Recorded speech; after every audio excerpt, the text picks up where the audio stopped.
Megan Fox. And Megan Fox has the story. Megan Fox. Megan Fox. Megan Fox writes at PJ Media. Eat Tucker. And that was your last. Damn it, man.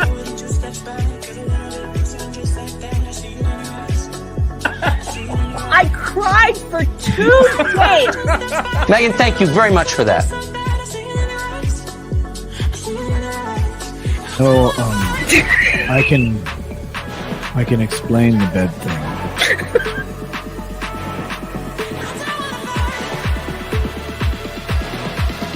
If you don't show up and vote, up your ass.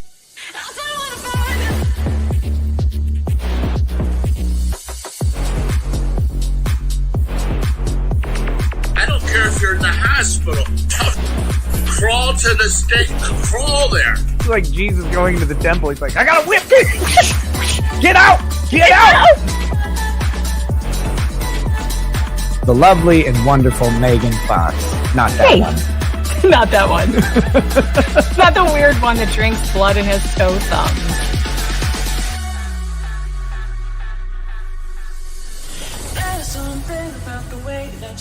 Megan Fox. Megan. And honestly, Megan, if you don't like it, I'm sorry. She's the devil. Megan Fox. Megan Fox.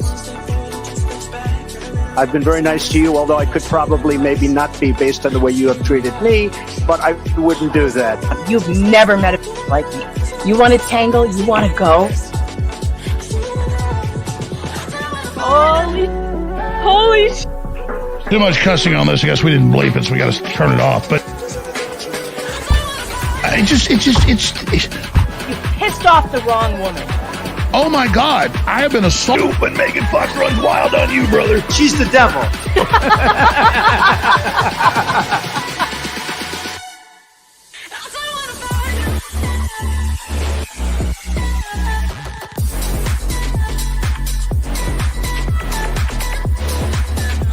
Not for publication.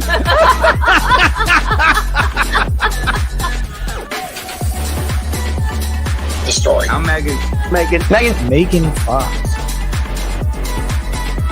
Thank you. Cheers.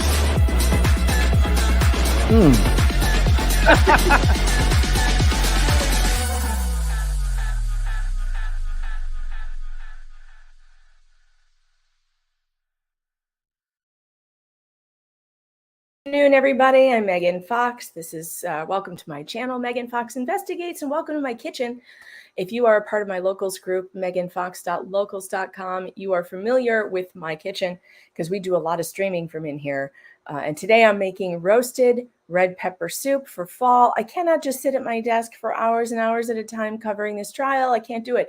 My neck's starting to get stiff, and so I was out doing my exercises this morning. All right, so I might have a difficult time with the connection from time to time. If the camera starts freezing up, I don't know what to tell you. Let's just hope we get through it, because I am not plugged into all the usual things, and my computer is busy updating. I couldn't make it do it last night, so who knows what the hell is going to happen.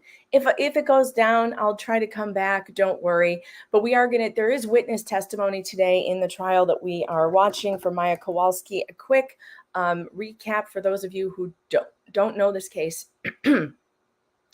Maya Kowalski was 9 years old when she was diagnosed with CRPS, it's some kind of chronic pain syndrome, and lived in terrible pain.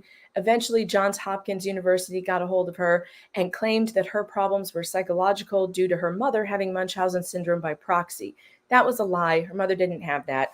And they drove her mother to end it all, is what it looks like. And that's what the plaintiff is arguing, that the hospital was negligent, that they falsely imprisoned Maya. They took her away from her family. They colluded with CPS to keep her from her family, from her religious. We learned in testimony 2 days ago that she wasn't allowed to have her sacramentals. She wasn't allowed to have a rosary. She wasn't allowed to have her statue of Mary or pray even with members of her church. She wasn't allowed to have visitors. All right. So we're going to watch day 5 of the testimony. Obviously, we're catching up because it's been going all morning, but you know me, I have to listen to this on like 1.25 speed because I can't handle how slow it is. Today, we are making roasted red pepper soup. I've already done a lot of the prep work for it, so I'll show you what I've done in case you want to do this at home. This is a great fall soup. It goes really well with grilled cheese. You dip your grilled cheese in it. So I bought about 12 red peppers, and I put them under the broiler and roasted them. And then you put them in a bowl with saran wrap over the top so that they continue steaming. And I'm going to peel those while we're doing this. And then I got all these tomatoes, the cherry tomatoes from my garden this morning, and I roasted them, and I'm going to put them through a strainer into the pot as well. I also roasted garlic and onion. So I have big chunks of garlic with the skins on and onion. I already put those under the broiler for about 15 minutes, I guess. And I'm going to peel all of this. It's all going in the pot. I'm going to get out my hand blender. We're going to blend it together. It's going to be great. I also got a big handful of basil from my garden. That's going in there too. So I'm just getting ready to put this soup together. And it is so delicious. The key to the roasted red pepper soup is roasting the peppers long enough because you want them to get all black on the top. Here, let me show you what they look like. You want them to have that blackened skin, and then and it's got all that pepper liquor out. Oh God, it's so good. All of that is going in my soup. And I'm going to take off the skins and de-seed them, and then it's all going in. This is so fun. And so delicious. The key to roasted red pepper soup is to make sure you roast them long enough and also use lots of garlic. Yeah, today's testimony is fire. I watched some of it. We're going to hear from the physical therapist first, and then we're going to hear from their expert doctor who has an incredible CV, man. He's like a Harvard professor of medicine and a pain expert, and he's so likable. You're going to like him. So, I watched Law and Lumber yesterday. I watched Rob's comments on this trial, and I found myself agreeing with him. And he does not like Greg Anderson very much. He thinks that Greg Anderson has a very hard time asking direct questions. I agree. It's Rob's opinion that Greg might be too close to this trial and it's scrambling his brain a bit. I don't know, but he should let his junior associates do more of the questioning because his questioning is hard to take. It's hard to take. However, Rob pointed out something in testimony 2 days ago that I missed, which is why it's so nice to have a lawyer commenting on these things. But during the testimony of the psychologist, the girl with the red hair, the defense may have accidentally opened up the door to bring Sally Smith to the stand. And Sally Smith is the child abuse doctor that I would really like them to get on the stand. And I'm not sure if they've been prohibited from having her or if they needed to open that door before she could come, but it appears that they did it because the testimony that came in under the psychologist said that Sally Smith was the only person who diagnosed the child with the conversion disorder, and the only person who said it was a psychological disorder.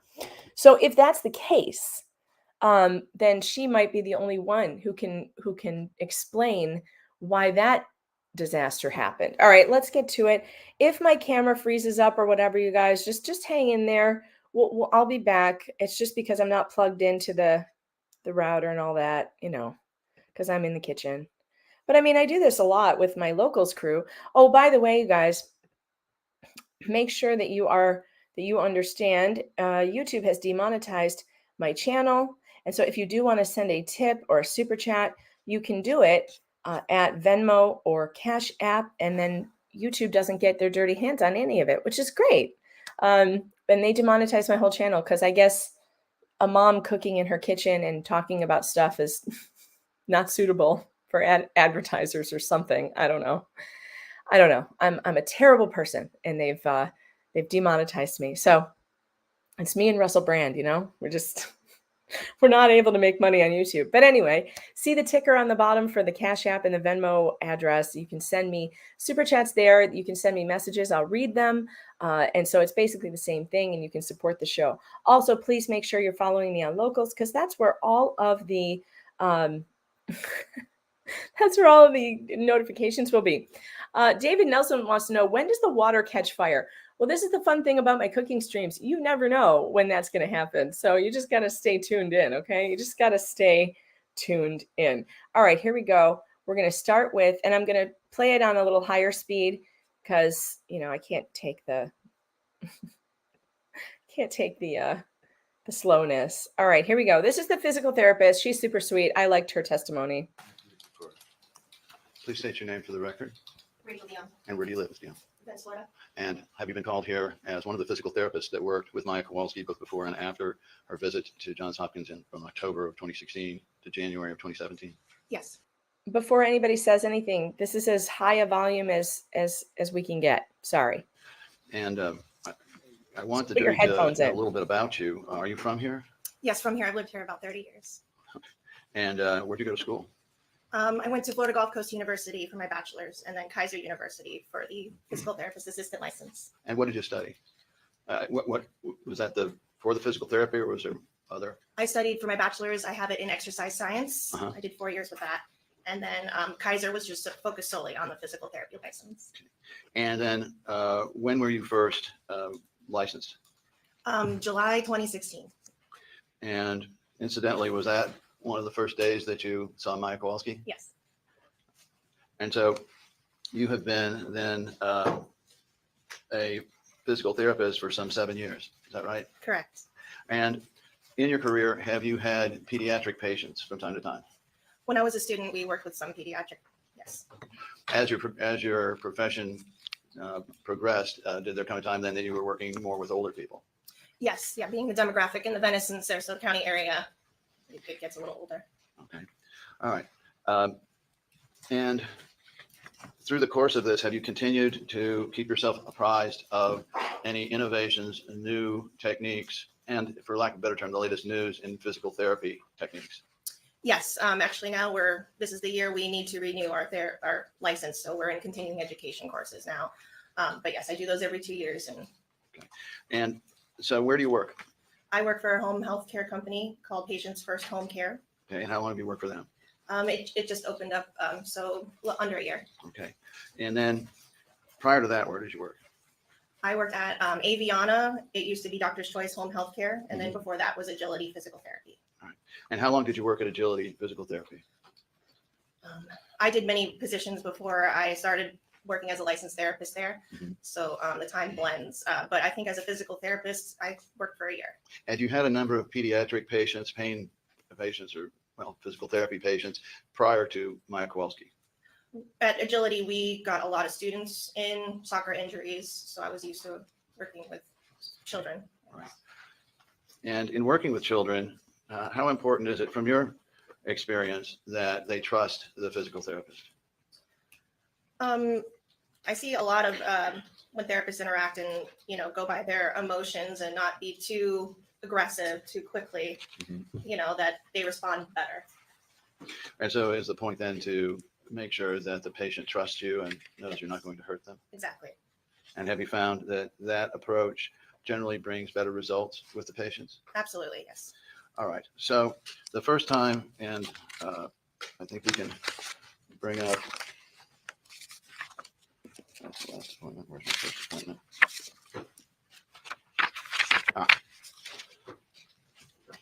All right. Can we bring up then Joint Exhibit 1028-0023?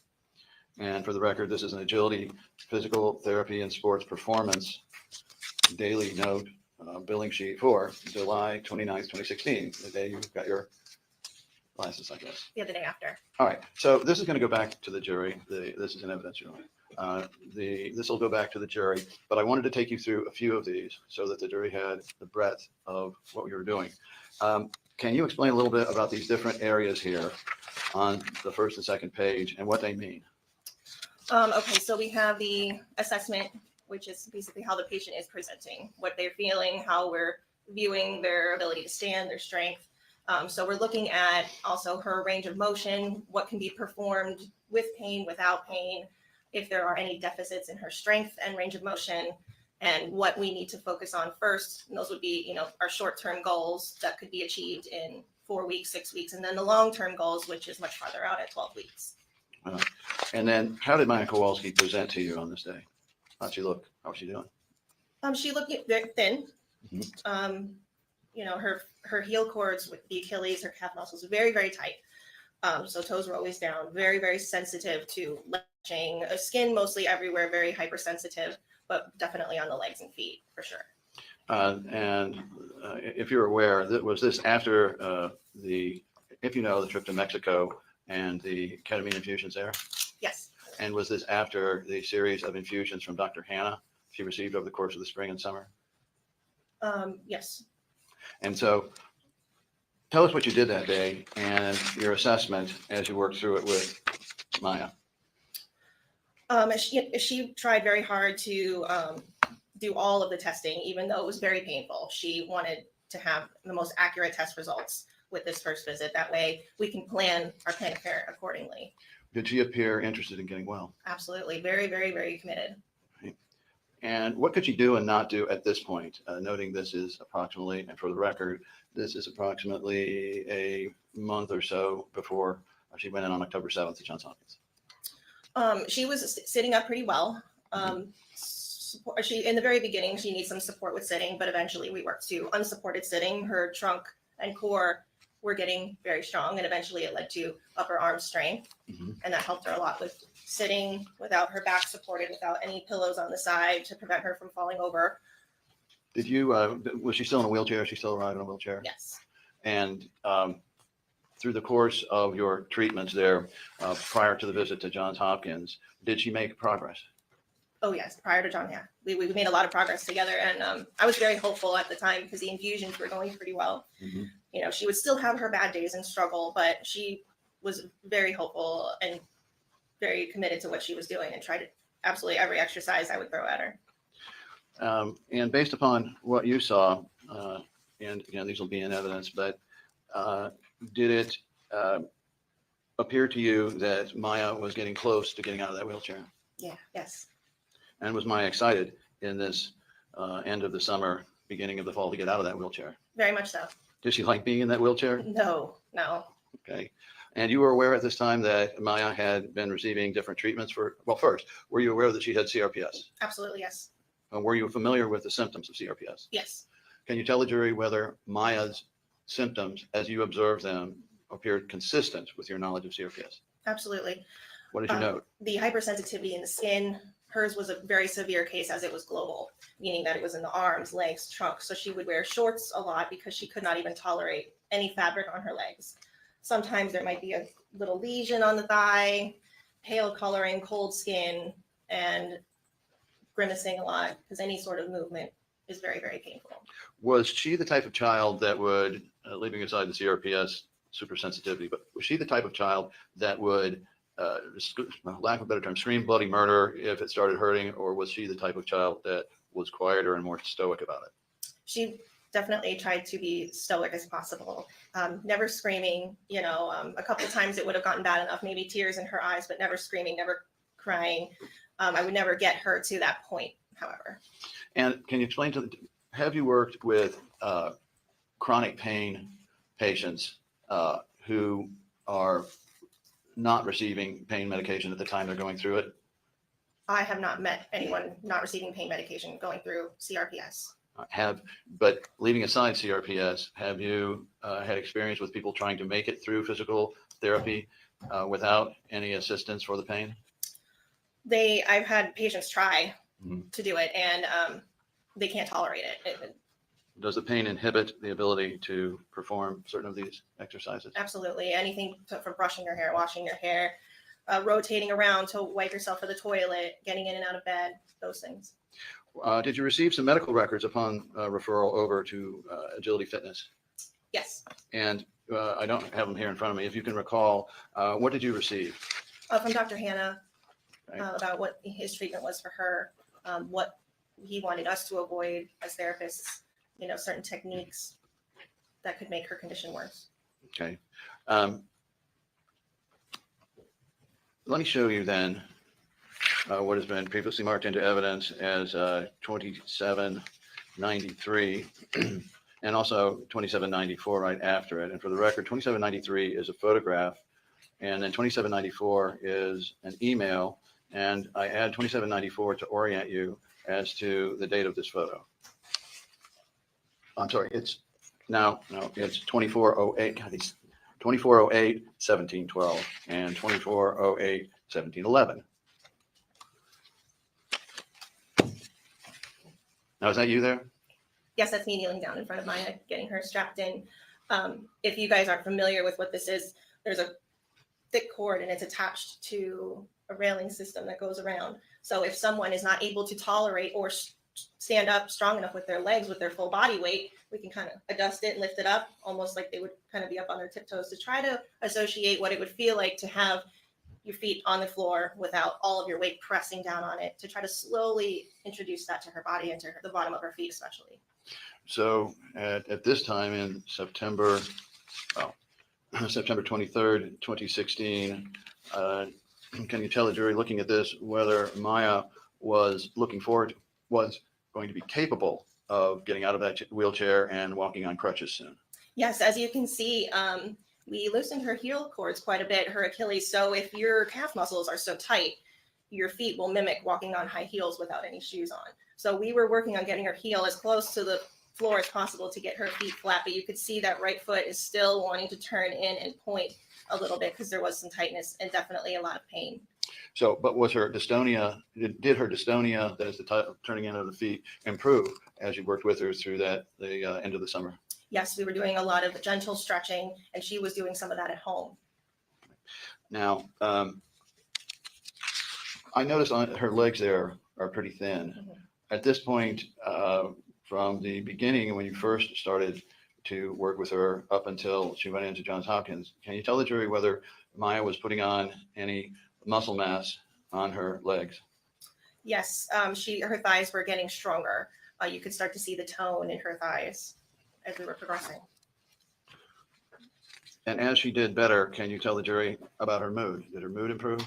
Yes, she was much happier coming in, looking forward to the treatment. Even though it was very taxing, painful, she was getting some results out of it. And that's very motivating as a patient to keep trying. Even though it's hurting, it's worth it. And in your time when you had a lot of adolescent and pediatric patients, did you have any parents that demanded to be with the child on every minute to more or less control the situation? No. And with Beata Kowalski, can they tell the jury if it was true with her as well, that whether she was trying to control everything, unusual behavior, or whether she was a normal parent? Absolutely normal. Of course, in the beginning, both parents wanted a little rundown of what we were going to do with her, as they should. And they felt very confident and comfortable. And after that, I just saw Jack, and he would just hang out in the waiting room. And if Maya needed to look at him to see his big smile, he would have it. And if he saw us doing something really cool like this, he would snap a picture. And Okay. it was really good. All right. Let's I want to see if we need to skip ahead here.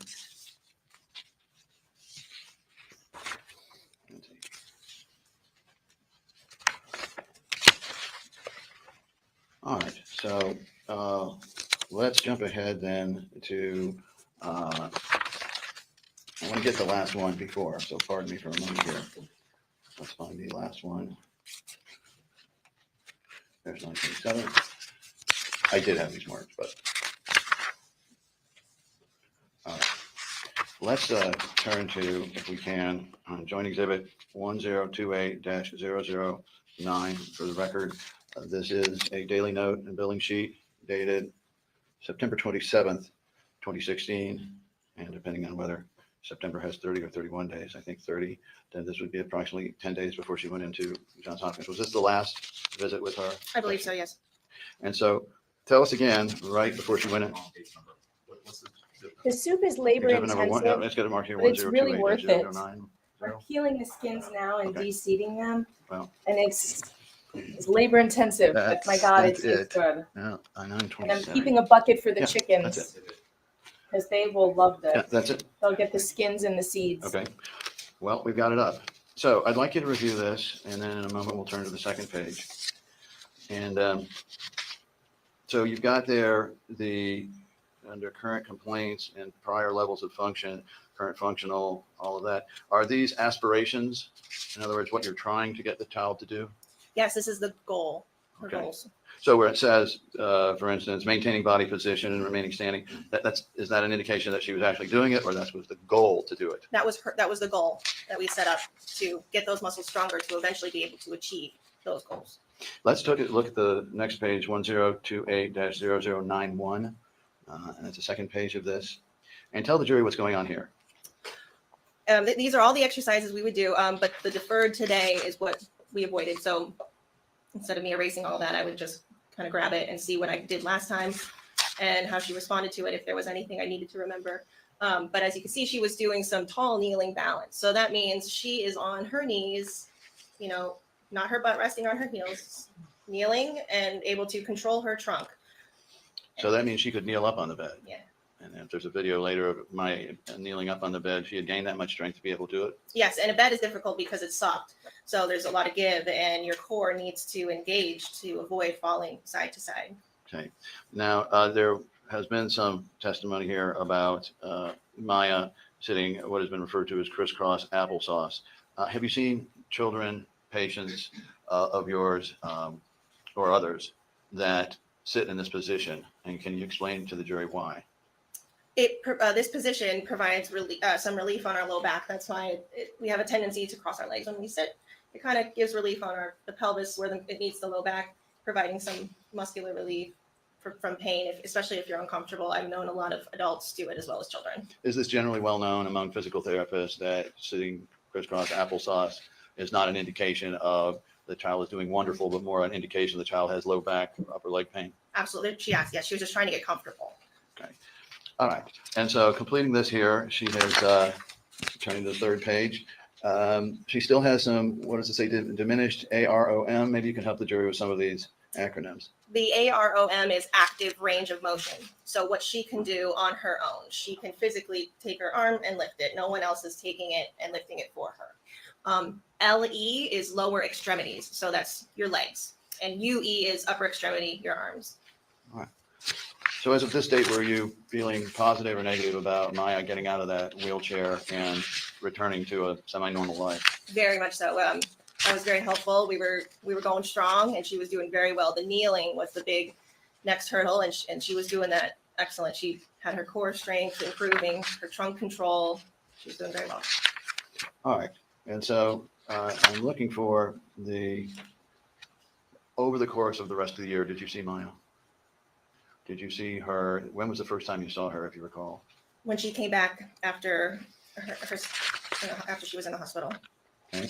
And I have a feeling there's one before this. I'm sure someone will point it out, but I'd like to take you to Joint Exhibit 1028-0093, which for the record is that billing sheet 01, so January 17th, 2017. Let the record reflect that Maya was discharged from the hospital on January 14th, 2017, approximately 3 or 4 days before. So this is your first time seeing her back? Yes, and this will show just how motivated she was. You know, a lot of us would have probably wanted to take a lot more time off, but she was in there days after everything she went through. Threw herself into it. Absolutely. She's very committed. But tell the jury about the difference in physical condition as you saw it from a physical therapist's point of view from the last time you saw her before she went into Johns Hopkins and as she literally had just come out of Johns Hopkins. She seemed much, much thinner than the last time I saw her, especially her legs. There was a couple abrasions on the thighs. Her pain was through the roof, very distant, very difficult to communicate with at the beginning because she doesn't know. She's fearful of opening up, fearful of the consequences. And so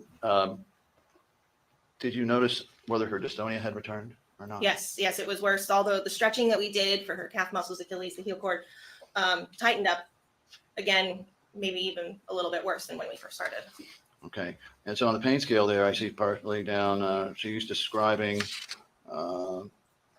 worst 8, best 5, current 7. Orient the jury to what that means.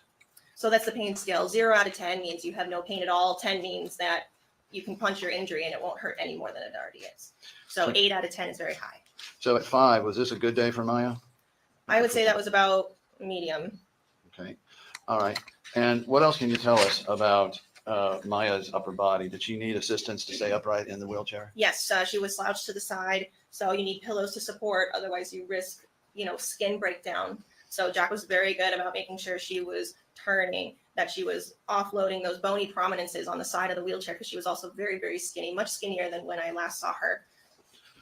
How about the circumference of her thighs and then calves? Had it increased or decreased? Decreased. Significantly or just a little bit? I would say moderately. All right. And in terms of range of motion, did you find that she had diminished in terms of her ability to move? Yes. Before I saw her, she had deltoids that we would all be jealous of. Her shoulder muscles were so defined. She was so strong. She could walk on her hands probably if she wanted to. But when I saw her again, everything was very, very After weak, the hospital. no tone left in the shoulders. And in terms of the ability, for instance, to raise her arms, was that increased or decreased as she came out of Johns Hopkins? Decreased range of motion. And did you go through all of the standard evaluations as a physical therapist to assess her state at that point? Yes, Alan did that. And so you said about, I guess here, a chance to bring her back, if you will. Is that right? Oh, yeah. And so, again, what did you notice about Maya in terms of her tolerance of the pain she was in? Did she reject a lot of exercises, or did she just try to get it through best she could? She would participate in everything I asked her to. The only reason if I would change something is if she was grimacing pretty significantly and that grimace wasn't going away. I would maybe change her body position, maybe change the exercise, but still work the same muscles. And so it would still give her some strengthening without excruciating pain. So throughout the therapy, you were constantly looking for signs she was in pain and would then adjust? Yes, if it were appropriate pain, or if it were pain that she's not going to want to ever come back to see me again. All right, and you said before that she had some, and I forget the term you used, but the jury's interested to know, did you note any lesions on her? Yes, And where were they? the upper thigh. And what did they look like? They were small, round, little red, irritated. They look angry? Yeah. All right. And were there parts of her body that were even more sensitive than when you had last seen her in September of 2016? Significantly, her feet, the legs, below the knee was very excruciating, and it was sad because we made a lot of progress towards. So the getting hospital those made feet her introduced, worse. some light touching, Not better. and to some contact on the floor. She was getting very close to that. And so you continued to see her then through January and into February. And let's see, the last one I have is on August, I think, of 2017. And at this point, some 7 to 8 months later, were you able to bring back some of Maya's? My question is, she had a certain level of fitness and ability to do things before she went in. Were you able to bring back all of it, part of it? Where was she by 9 months? She was back to tall kneeling, doing some dynamic balance exercises, which are movement exercises without having support, without a hand on the counter or something that'll stabilize you. So I would throw balls in different directions and she would catch it and be able to come back to the starting position in the kneeling with her tall kneeling. So core and upper body strength was doing great. And we were tackling the legs next and their tolerance to weight bearing. And so in terms of the levels of pain, was Maya still in pain? Yes, always. Did you have to adjust your techniques from time to time so that she could continue a particular exercise or part of the body? Absolutely, yes. Can you give the jury some examples of what you would have to do if you saw Maya grimacing about a certain exercise? Yes. So if she were sitting up performing an activity or kneeling and her body position wasn't cooperating with how her pain was coming in from that movement. So I would maybe make her lie down, do something against gravity, working out those same muscles, but having less pain throughout that. And from what you saw, although there may have been areas where more or less, did Maya appear to have pain over most of her body, with different areas more sensitive than others? Yes, the legs were much more painful than the arms. In the beginning, everything was very, very painful. And then the arms were getting a little bit stronger. her range of motion is improving, able to lift the arms over the head. So then that opens up grooming. She's able to help groom herself. She has some independence there. But still not out of the wheelchair by this point. But hopeful, trying to. Absolutely. Okay. All right. So at that point, she left your care. And can you tell the jury whether this is unusual in terms of once you have worked through a period and why? Yeah, very unusual. I care a lot about my patients, so when they disappear, it's a little shocking, especially with how hard Maya and I were working together and the progress we were making with her treatments by the doctors. They were able to help her get stronger by the treatments they were doing to help get that pain level down, still there, but able to achieve the exercises that we were trying to do to get her stronger. Did you subsequently learn that Maya was attempting to do many of these exercises on her own at home? Yes, homework, home exercise program. So if any of you have been in physical therapy, you should always get a sheet with your first visit of exercises to do at home. And because if you don't do them every day, it's not, the physical therapy won't work as well. So she was doing, especially I wanted her to emphasize stretching the heel cords, and that would kind of also hide in some tactile sensitivity, getting used to that with her feet. You know, I was trying to stretch them so she would have contact with her feet and try to introduce some sort of sensation in her feet without excruciating pain. And I believe if you have reviewed them, that in the records for ability fitness, those exercises are set out.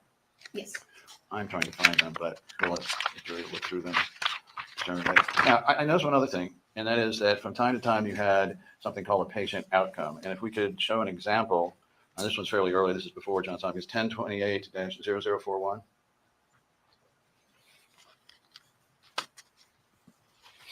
And then, of course, it would be 0042.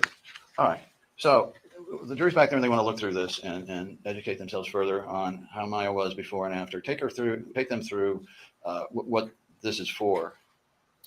So this is for activities of daily living. How is she able to accomplish those things, if at all? So we would rate that based on a number. Got it. A 1 to 10 scale again. I'm sorry. 1 to 10 scale. Yes. Okay.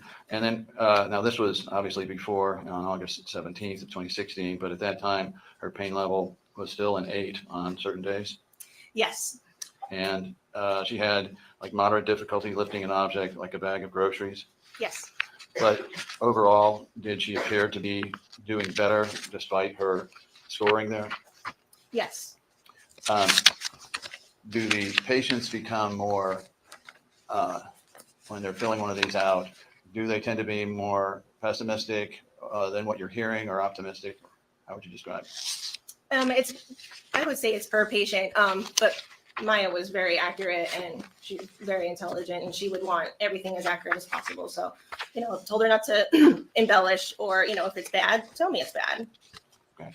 And so then by the time she left you, can you give the jury some idea of, just an estimate of when you were hoping she could get out of the wheelchair? Before the hospital or after? After. The goal was before school. So I think in August, the school started. I'm not sure when. September. That time of year. Yeah. But she was not able to do that. No, we were really close. And then the pain was just too unbearable. And I said, you know, maybe by Christmas. And she's like, no, I don't like that answer. So she went home and she said, that's it. And she put on her backpack, got out her crutches, and made herself walk in the home. And I believe that maybe she didn't want to put herself in such a vulnerable, such a high pain position, maybe in public, in the clinic at Agility. Maybe she didn't know how it was going to make her body, her emotions respond. And that's why she didn't want to do it in therapy. She wasn't sure. But at home, she has her creature comforts, her dad, her brother, you know, maybe her favorite show. She can call a friend if she's having a really bad time with it after her experience to try to walk. But she did very well. Got it. Okay. So I gather overall you felt that the therapy was successful. Yes. And Maya was now working as hard as she could to Every day. every day.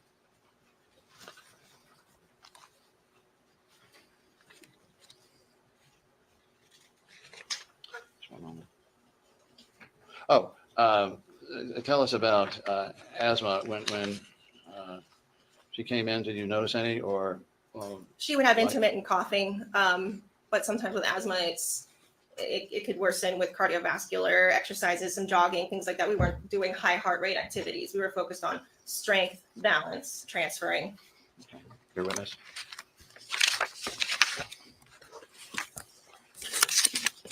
seeds are sneaky. You got to get the seeds out, and some of them have fallen into my pot. Dang it. I'm making roasted red pepper soup. It's perfect for fall. It's a little labor intensive, but it's so worth it, you guys. So worth it. So far, this testimony has been amazing. Please score. The hospital made her worse, according to her Morning. physical therapist, who seems like My a name is Howard Hunter. competent I don't know if person. you've ever met. No, nice to meet you. Nice to meet you. You are here today to testify as Maya Kowalski's physical therapist during a certain period of time, correct? Correct. And if I understand correctly, at the time you first saw her, you were still a student. Mhm. Is that right? Yes. Okay. And then you became licensed almost immediately after seeing her Right. as a physical therapy assistant, Mhm. correct? Correct. Say yes or no. Correct. And then you're still a physical therapy assistant today. Is that Correct. Okay. When you saw Maya Kowalski, had you seen any other pediatric CRPS patients?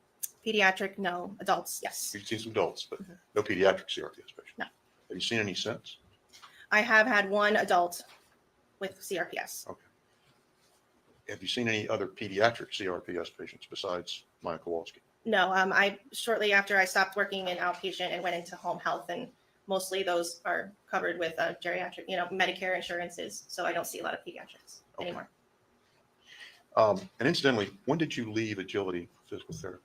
I'm not sure on the date exactly, but I think I practiced with my license there for a year. So sometime in, let's I say, think I started the home health position May 2020, or I'm sorry, May 2018. sometime after August of 2017. Correct. Yes. So like a year or so later. Oh, less than a year. I started May in my new job, so I finished out. I went through the fall and the winter and the spring, and then by the summertime of the next year, I was at a home health company. Several months later. Correct. Okay. Let's talk about, if we could, some of the chart entries you've talked about. When Maya Kowalski first came in to see you folks in July of 2016, the first person to see her was Mr. Dalton. I believe so. I think there was Carol Pierce, Alan Dalton, and another therapist that signed off on some notes that I saw. Okay. And according to what I see here, you apparently didn't really see her yourself until August of 2016. Is that right? With the evaluation, the physical therapist sees her first. Okay. And then I do the routine visits after that. Okay, so let's talk for a moment about her patient outcome form. That would be 10/28/2000 or 10/28/14. These forms are filled out periodically during a patient's tenure at facility. Is that right? Mm-hmm. Yes. So periodically, you folks have to update things to give benchmarks of how patients are doing. Correct? Yes. Okay. I've been in physical therapy. No others work. Okay, so if we can look at this form, and if I can see it, the first question is pain level, and that's on a 0 to 10, right? Mm-hmm. And does that solicit how the patient's pain level is that day in the clinic? Yes, we emphasize how your pain is right at that moment. Okay. And then her answer was 8, correct? Yes. Okay. And then the next question is not on the scale of 1 to 10, but rather 0 to 4, correct? Yes. And that's true of all the rest of those categories, all the way down Yes, on the page, yes. to that page, and then over to the next page, the same is true. Is that correct? The whole form from that point 0 forward is 4, 0 to 4, correct? Okay. So not to belabor it too much, because the jury will have this to go back with them, but the number 1 is kind of an overview of all the activities the patient is doing, her usual work, housework, school activities. It asks the extent of the difficulty that they're having or their ability to perform that activity, correct? It's focusing on if you had a job, if you were in the working, if you were able to perform your work or household chores or attend school activities. Okay. And the answer to that question on the 22nd was 0, correct? Yes. And if you look at number 2, her ability to go about her usual hobbies, recreational, sporting activities, etc., was a 2, a moderate difficulty, correct? Mm-hmm. Correct. And then getting in or out of the bath was zero. She just couldn't do it. Correct. And in fact, when she came in to see you folks in July of 2016, this was after Mexico and a number of trips to Dr. Hannah, correct? Yes. She had no ability to get in or out of the bathroom or walk between rooms in her home, correct? Yes, no walking. And then she could put on her shoes and socks with a little bit of difficulty, correct? Yeah, I mean, I think being in Florida, I mean, especially kids, they wear their flip-flops a lot. So if she wasn't wearing, I've never seen her tennis shoes. If she was wearing any shoes, it would have been sandals hanging off of her feet because she couldn't tolerate anything on it. But what she rated was a 3 out of 4. Right. So her A little ability bit. to put it on, not the ability to tolerate. Right, okay. And then she was unable to squat at all, correct? Correct, because she cannot wait there. Right. And then she had moderate difficulty, a 2, lifting a bag of groceries from the floor. Dang. Yes. Just got a And bunch then the rest of there these with a are 0, pepper liquor. performing heavy activities, Dang it. getting into or out of a car, walking 2 blocks, or certainly walking a mile she couldn't do, correct? Correct. And at this point, incidentally, she was wheelchair bound, correct? Correct. And if we go over to page 102815, she's unable to go up or downstairs, stand for an hour. She had no trouble sitting for an hour, but she couldn't run or make sharp turns or let alone hop, but she could roll over in bed. Correct? Yes. Okay. So we look and we see that were you aware that in August, several weeks after, she went back to Dr. Hannah for a number of ketamine treatments? Yes. And that followed a situation in which she was demonstrating low tolerance for half kneeling and trouble with pain and fatigue, correct? Yeah, in August? No, Yes. in July. Oh, in July, yes, yes. Okay. So then she went back to Dr. Hannah for 3 infusions. Let me ask Clay to put up the next patient outcome form she filled out, which would be 102899. And let's compare those for a moment if we could. Could we put up those side by side? Okay, so we've got 117 on the left, on my left, on the screen's left, and 722. I'm sorry, I'm giving you the wrong number, Clay. It should be 817, not 117. It should be 14 versus 41. We'll get to 99 in a minute. So we've got her patient outcome form from initially on the left, and basically a month later on the right, correct? Correct. And so we see that on the 17th of August, she still had a pain level of 8, correct? And she was still unable to go about any of her usual work, housework, or school activities, correct? Correct. And her rating regarding hobbies and so forth was the same, a 2, correct? Correct, yes. And if we go down this form on the first page, we basically see that her responses to the patient outcomes on August 17th of 2016 are the same as they were a month earlier upon admission, correct? Correct. It takes about 6 to 8 weeks for muscle to gain in size. So 4 weeks, it's not And if going to we- be too significant of a difference. If we flip over and we see and we compare the second page of July 22nd to the second page of August 17th, that would be page 15 versus 42, we see the same thing, that there's been no change, correct? Correct. Okay. Now, after that August 22nd encounter, or I should say on that date, was there some indication that on that day she was experiencing increased pain and having trouble doing her home exercise program? On 722 or 817? On, I'm sorry, 817 was what I meant to ask about. Okay. So was she having difficulty doing those?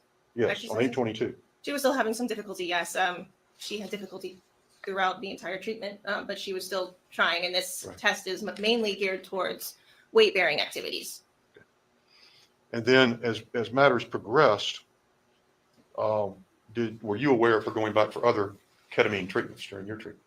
Yes, yes. Okay, were you aware she went back for one on September 22nd? I can't remember the exact dates of her treatments, Sure. but But let me ask to put up number 91, 89 through 89, I'm sorry. And at this point, was she having some difficulty with still performing tasks of daily living and some increased pain? I think her grooming abilities were getting better. So managing her hair, bathroom, what we do in the bathroom, wiping, things like that, washing her hands. I think she was improving there. Okay. By that time, by September. Okay. Well, after that, she saw y'all, we see on the 23rd, and then on September 27th. Let's put up page 90 if we could. So on this date, she's complained of increased pain levels since her last treatment, and she's going for ketamine treatment after today's visit. Okay. See that? Yes. Before this visit, were you aware of her having any kind of relapse in her CRPS? I can't remember. Okay. But you can't remember that before this last visit that you saw her on, that she had a CRPS relapse? She just said she can't You know, remember, something- ass. Yes. Is that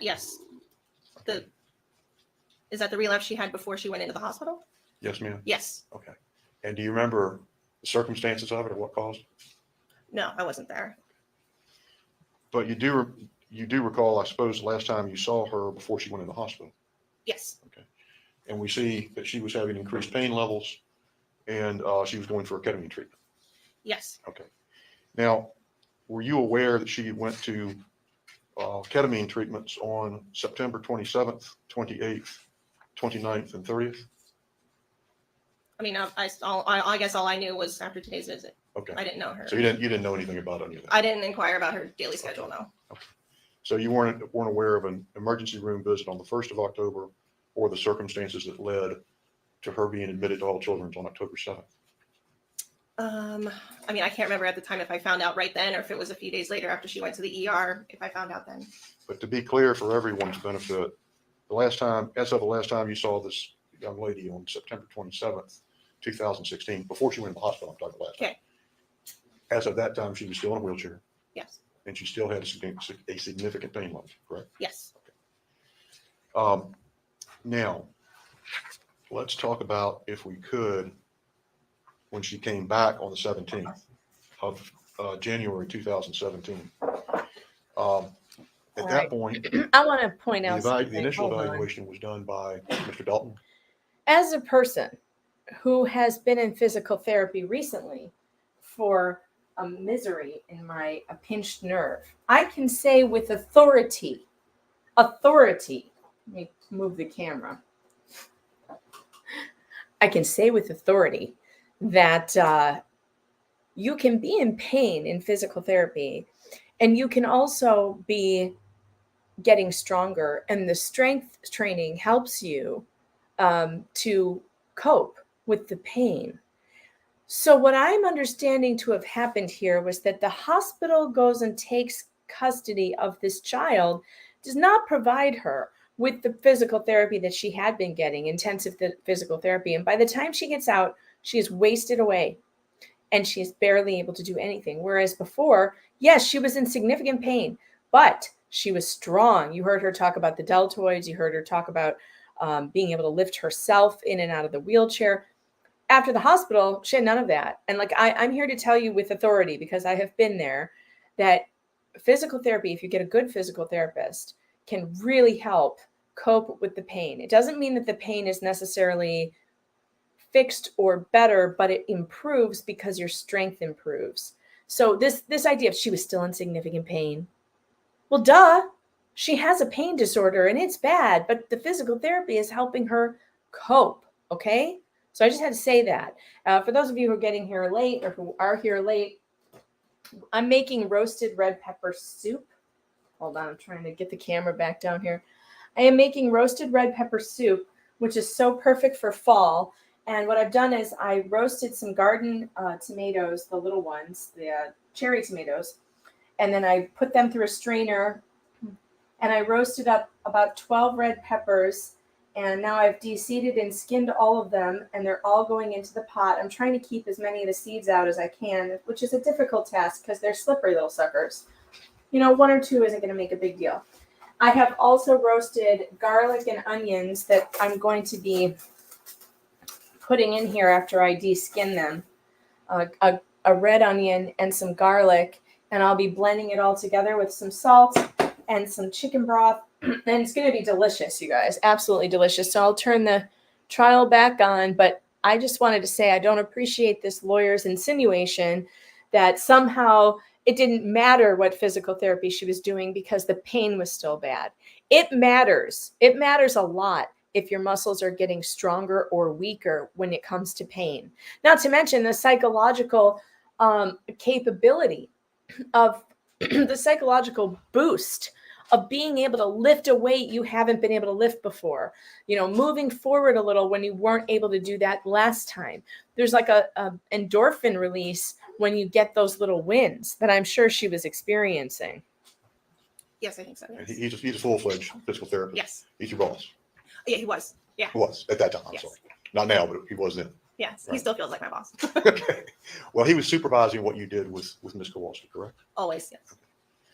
And at that time, when she came back on the 17th, she was still having pain level of 8, correct? Correct. And she was still wheelchair bound, Correct. Yes. and she was still having difficulty with virtually all of her activities of daily living at that point. I believe so. Yes. Did you actually weigh her, or was she weighed? I don't think I physically weighed her.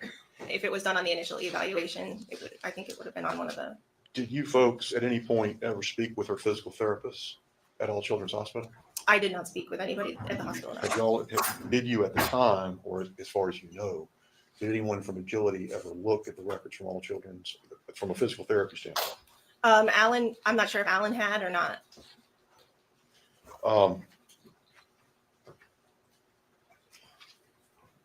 Let's just kind of hit a couple of high points here. Can you put up, please, 172?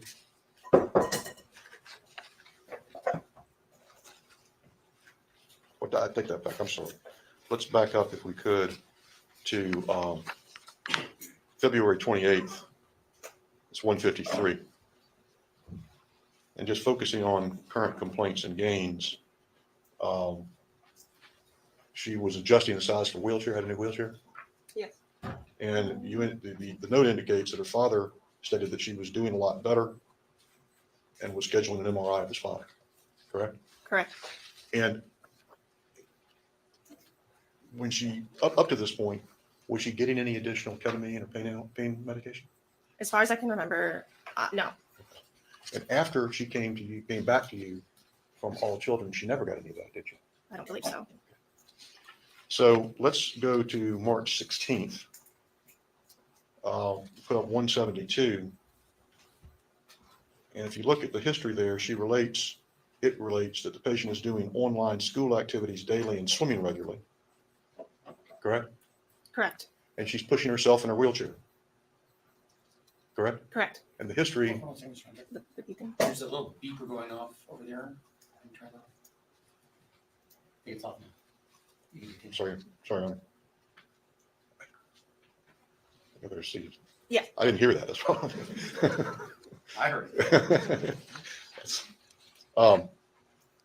And by this point, which is basically 2 months after you saw her again, correct? Correct. She's pushing her wheelchair as a form of physical activity and exercise. Yes. Yes. And she's, the father was telling you folks that he sees her using her legs more, and he feels her exerting pressure when he picks her up to maintain her hold, correct? Correct. And he's seeing her with her feet flat sometimes without her knowing. Yes. Correct. That's making some progress, right?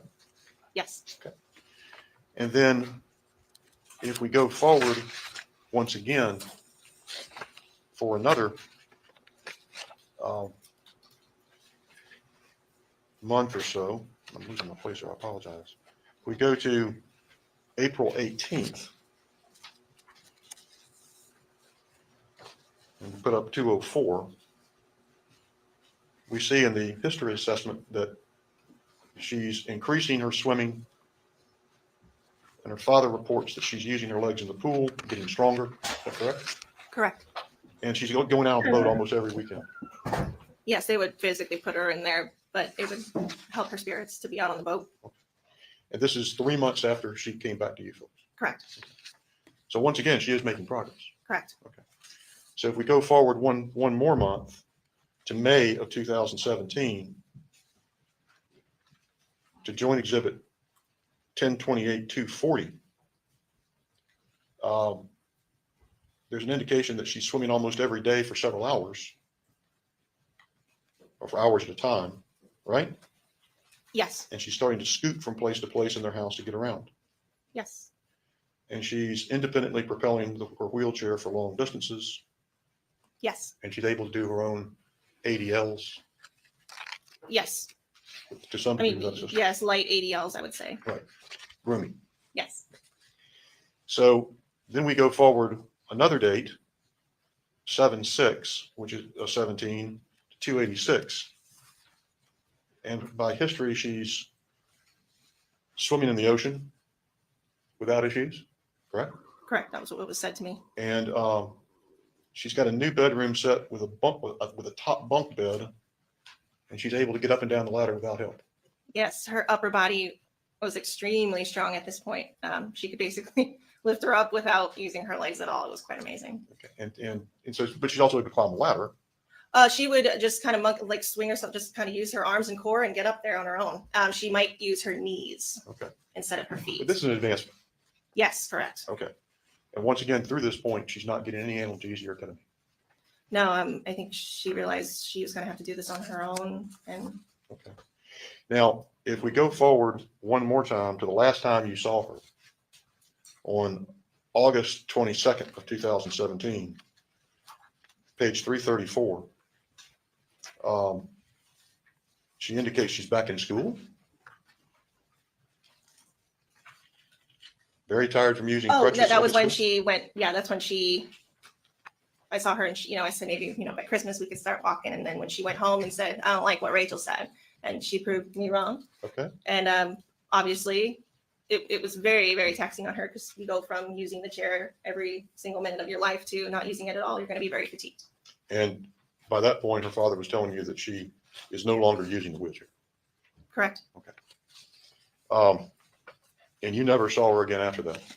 No, right. I was glad not to. I was told her, get out of here and don't come back. Well, she had to come back for a discharge, but other than that, I just want to see her at school, at the grocery store. I don't want to see her in the clinic. I have clients that feel that way about me too. When you've never seen her again since then as a patient. You were about her age, correct? Oh, whose age? Were you were younger and she was your only pediatric patient? Yes. Correct. Okay. Have you had a chance to talk with Mr. Anderson before you appeared here today? Her lawyer? Yes. And you met with him about your testimony here today? Yes. That's all I have. Thank you, man. We met by phone. Yes. Oh, yeah, by phone, not in person. I called you and told you were going to get with us. Yeah, that's it. Much to your chagrin. The point is that when Maya went in, from everything you saw, all the exercises you saw, when Maya got out of Johns Hopkins care, was she worse off? Yes, mentally, physically.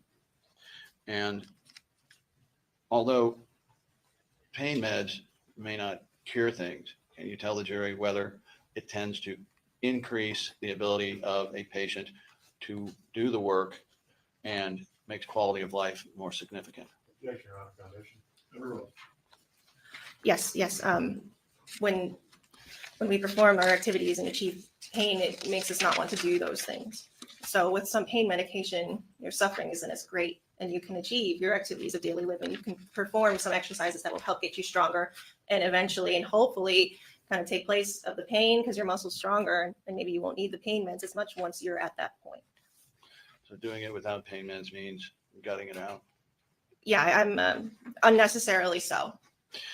And I believe you testified before that from what you saw with Maya, her CRPS pain, the levels of it were periodic. Is that right? That the levels would differ depending on which day you were asking her. Sustained. What, if anything, did you notice about any variance in Maya's pain levels? Noting she always had pain, but They would vary in intensity based on activity, based on maybe events the day before, currently, emotionally, I'm sure when we're upset, our pain becomes worse. And if she was doing something particularly taxing to her that previous day, she could be in more pain the following.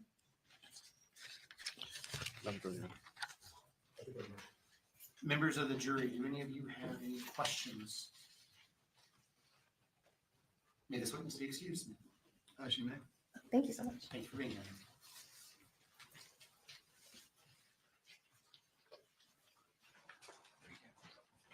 Oh my God, I forgot to ask you. Members of the jury, I think this is going to be a good time for a break. Let's try to keep it to 10 minutes. Do not discuss this case amongst yourselves. Do not do any investigation and receive no information. You'll see it. We come. All rise for a second stage.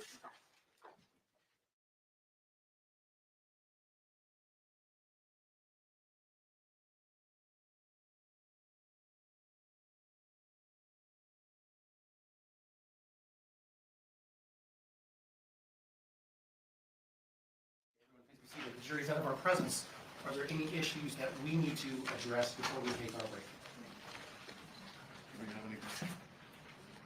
Anything, Mr. Anderson? I don't think you said it. Okay, let's be back in about 10 minutes.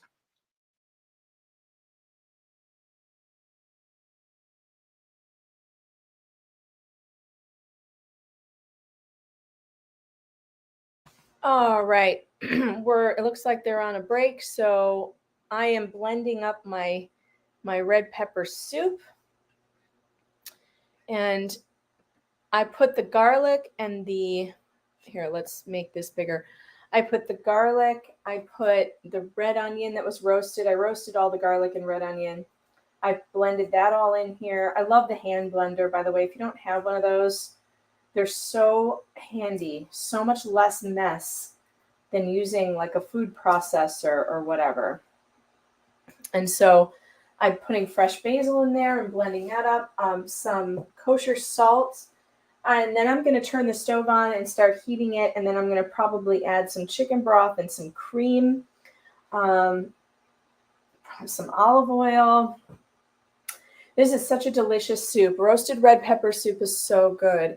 All right, so I'm going to fast forward to the doctor's testimony because there is and I thought that the physical therapist testimony was really good, and this one's even better. So let's get over to that.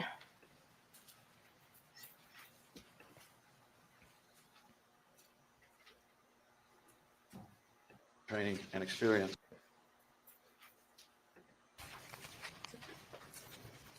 Welcome, Doctor. Now he talks a little fast, so I might have to slow him down a little because we're still at 1.25, but we'll see. Correct. You're welcome to have a seat if you wish.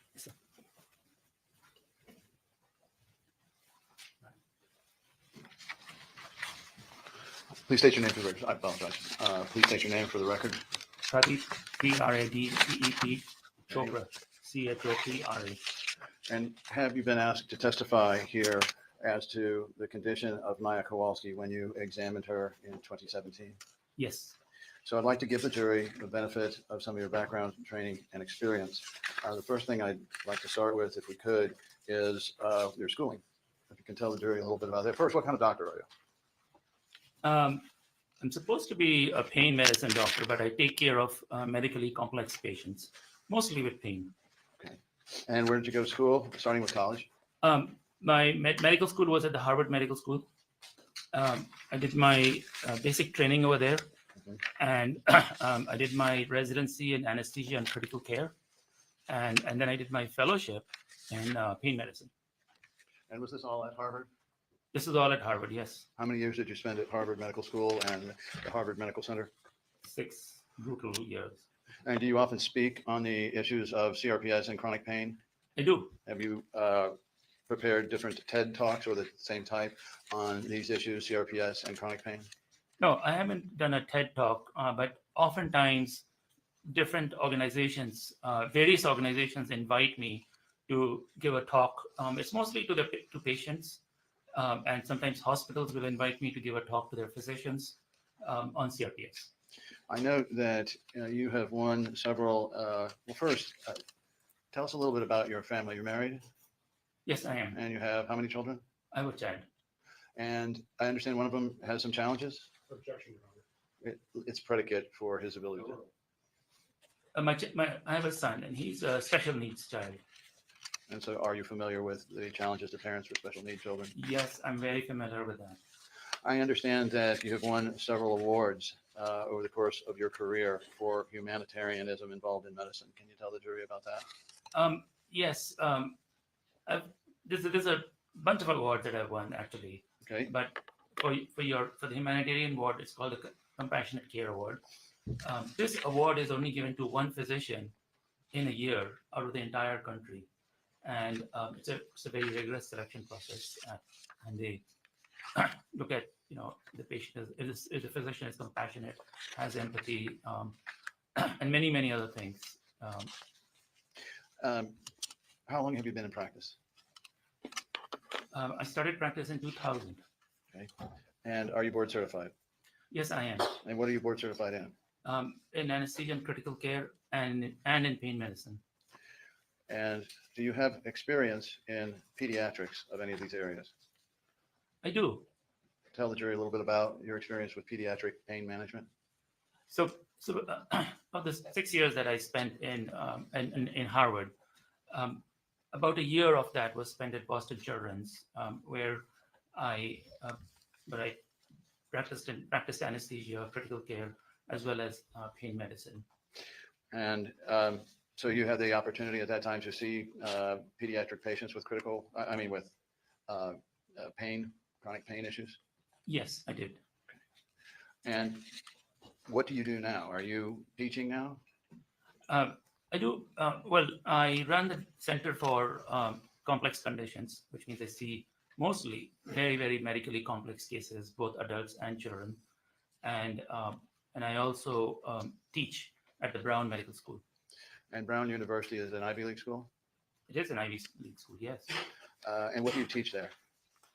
Same thing. I teach my students how to, I tell them that you're going to learn medicine all your life, but you need to learn how to be able to examine a patient, how to be empathetic to a patient, how to listen to them, how to understand what they're trying to say. And that's my job. That's what I try to teach them. So you're a professor at an Ivy League school. Can you tell the jury the importance of a physician gaining the trust of the patient in terms of care and treatment? Well, gaining the trust of a patient is to be able to, number one, the most important thing is listen to the patient. Take the time to listen to what they're trying to say. And once you listen to them, very then important you can, testimony. ask them some questions, get to know them better, even get to know their families, and then do a full physical examination, not just a partial examination, and then sit down with them and come up with real expectations. What are the real expectations? What to really expect, and what your plan is to help them. Now, tell the jury a little bit about how you got involved in the examination and rendering opinions about Maya Kowalski. I was back in whenever she came, I can't remember the year. 2017. 2017. I received a call from the court, and I can't remember whether it was the judge himself or somebody else from the court. And I was told that they needed me to examine a patient and give an opinion on that. And do you know how or who recommended you to perform this examination? I honestly don't know who recommended that because I wasn't really paying attention on that. Okay. It could have been Diana Kowalski. It could have been one of the physicians involved. It could have been any of the parties involved. No, it wasn't anybody from the Kowalski family. It was not a physician. I know it was Somebody had to do with the legal system. It might have been her attorney at that time, or it could be somebody from the court. I see. And so what steps did you take then? And ultimately, did you prepare a report, which the record reflects is in evidence at 2005-001 through 2005-021. May I approach to have the doctor identify it? You may. And is this the report you ultimately?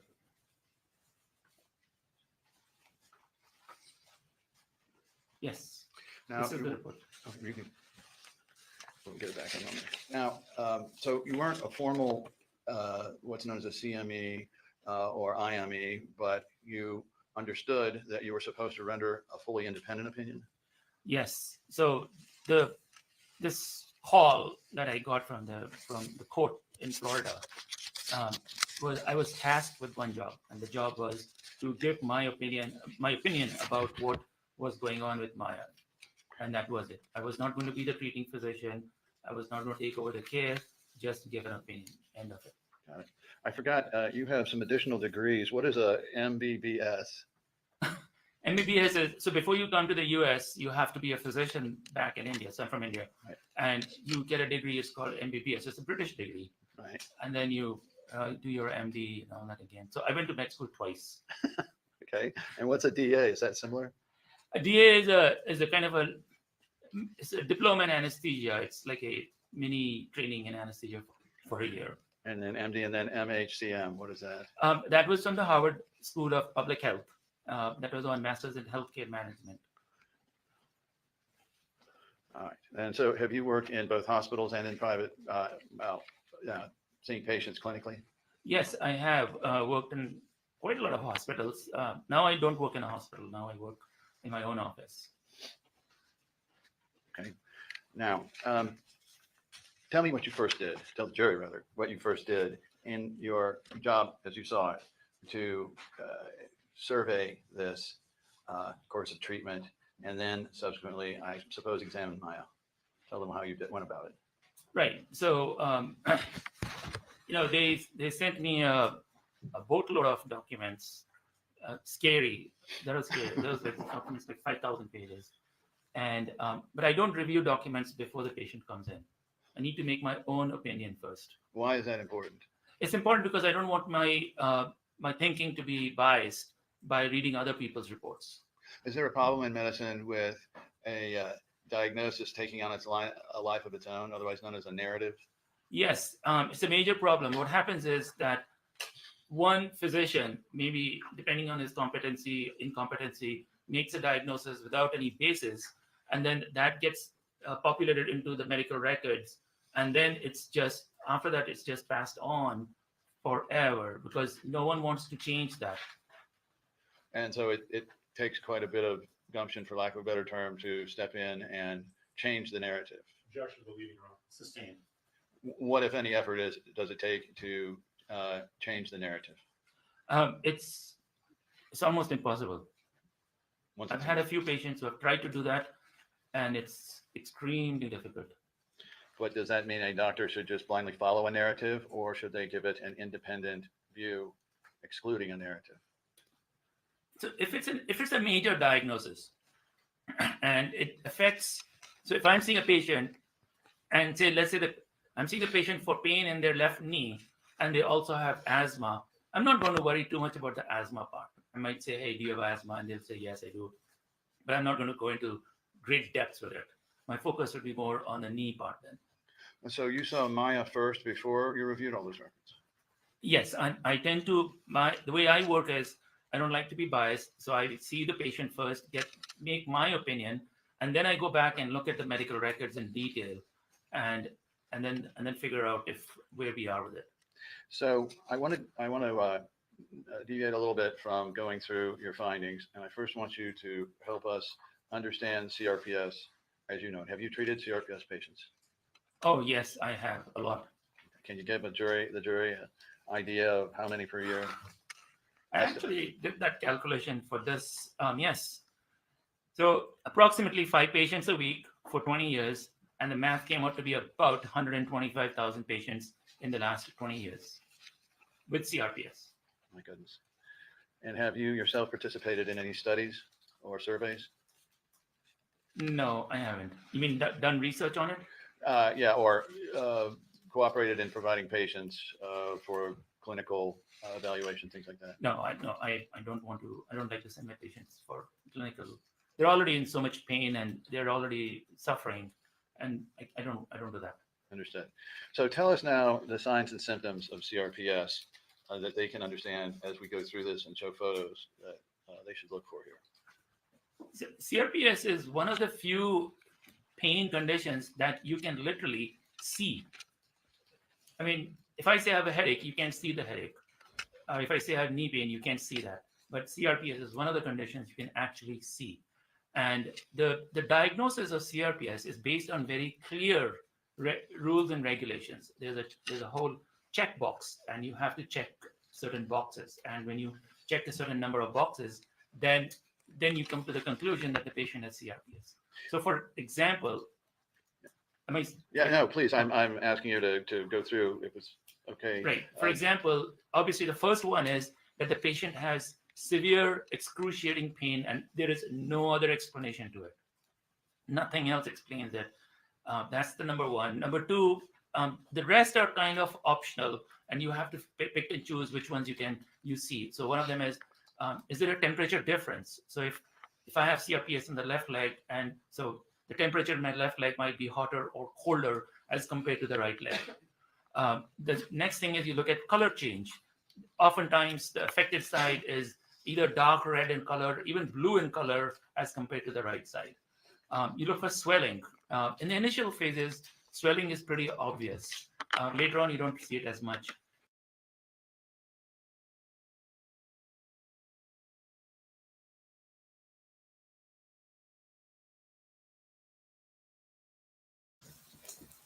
Shit.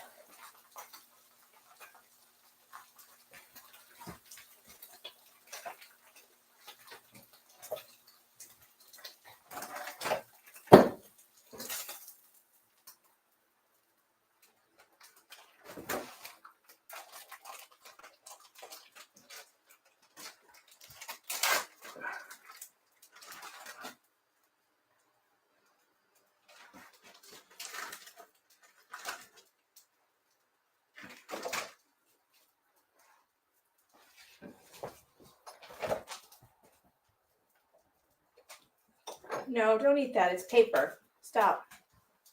Stop.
Hey guys.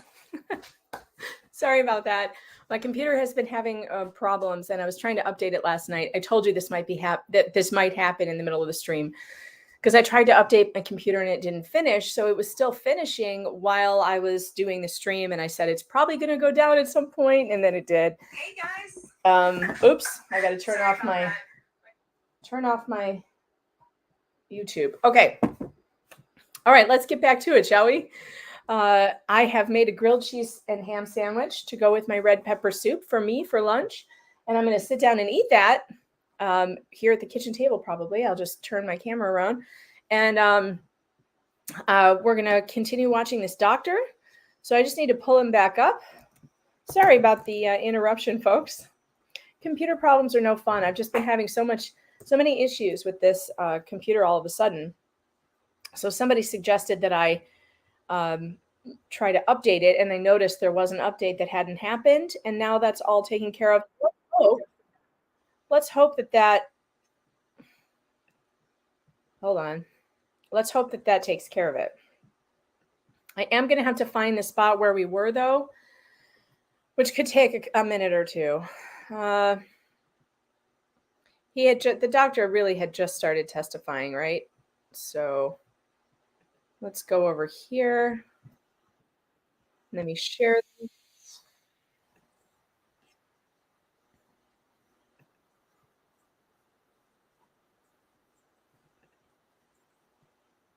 And I can't remember whether it was the judge himself or somebody else from the court.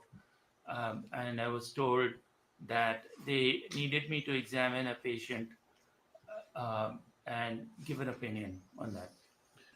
And well, do you know how or who recommended you to perform this examination? I honestly don't know who recommended that because I wasn't really paying attention on that. Okay. We were a little bit What is further a than this. MBBS?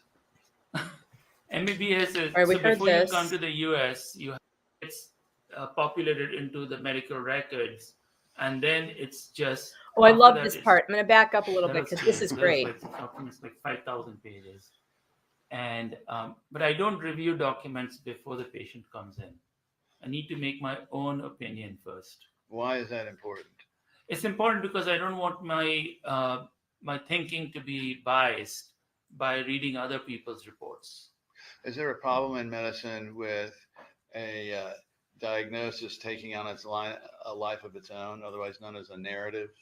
Yes, it's a major problem. What happens is that one physician, maybe depending on his competency, incompetency, makes a diagnosis without any basis, and then that gets populated into the medical records, and then it's just after that it's just passed on forever because no one wants to change that. And so it takes quite a bit of gumption, for lack of a better term, to step in and change the narrative. Objection to the leading room. Sustained. What, if any, effort does it take to change the narrative? It's almost impossible. I've had a few patients who have tried to do that. Almost And impossible. it's extremely difficult. But does that mean a doctor should just blindly follow a narrative, or should they give it an independent view, excluding a narrative? So if it's a major diagnosis and it affects, so if I'm seeing a patient and let's say that I'm seeing the patient for pain in their left knee and they also have asthma, I'm not going to worry too much about the asthma part. I might say, hey, do you have asthma? And they'll say, yes, I do. But I'm not going to go into great depths with it. My focus would be more on the knee part then. So you saw Maya first before you reviewed all those records? Yes, I tend to, the way I work is I don't like to be biased. So I see the patient first, make my opinion, and then I go back and look at the medical records in detail and then figure out where we are with it. So I want to deviate a little bit from going through your findings. And I first want you to help us understand CRPS as you know it. Have you treated CRPS patients? Oh, yes, I have a lot. Can you give the jury an idea of how many per year? I actually did that calculation for this. Yes. So approximately 5 patients a week for 20 years. And the math came out to be about 125,000 patients in the last 20 years with CRPS. My goodness. And have you yourself participated in any studies or surveys? No, I haven't. You mean done research on it? Yeah, or cooperated in providing patients for clinical evaluation, things like that. No, I don't want to. I don't like to send my patients for clinical. They're already in so much pain and they're already suffering, and I don't do that. Understood. So tell us now the signs and symptoms of CRPS that they can understand as we go through this and show photos that they should look for here. CRPS is one of the few pain conditions that you can literally see. I mean, if I say I have a headache, you can't see the headache. If I say I have knee pain, you can't see that. But CRPS is one of the conditions you can actually see. And the diagnosis of CRPS is based on very clear rules and regulations. There's a whole checkbox, and you have to check certain boxes. And when you check a certain number of boxes, then you come to the conclusion that the patient has CRPS. So, for example, no, please. I'm asking you to go through if it's okay. Right. For example, obviously the first one is that the patient has severe excruciating pain and there is no other explanation to it. Nothing else explains it. That's the number one. Number two, the rest are kind of optional, and you have to pick and choose which ones you see. So one of them is there a temperature difference? So if I have CRPS in the left leg, and so the temperature in my left leg might be hotter or colder as compared to the right leg. The next thing is you look at color change. Oftentimes, the affected side is either dark red in color, even blue in color as compared to the right side. You look for swelling. In the initial phases, swelling is pretty obvious. Later on, you don't see it as much. So you look for swelling in these patients. You look for skin changes. The skin may sometimes become thin and shiny, or they may develop small, tiny lesions, almost like blisters that are painful. They can develop that. They even develop hair changes. Some patients actually grow more hair, and some patients have less hair. It can be in the same side or on the opposite side. You can see nail changes. Their nails start to kind of break off. They get brittle nails. What about asymmetry in muscle groups from right to left? Is that an indication? I was getting to that. So the last one is muscle symptoms. So do they have what's called dystonia? Dystonia is a terrible condition. So I'm going to show you, like, if I had dystonia in my left hand, it would be like a tight muscle, like the arm is taking a life of its own and it's cramping up. Or they may have tremor.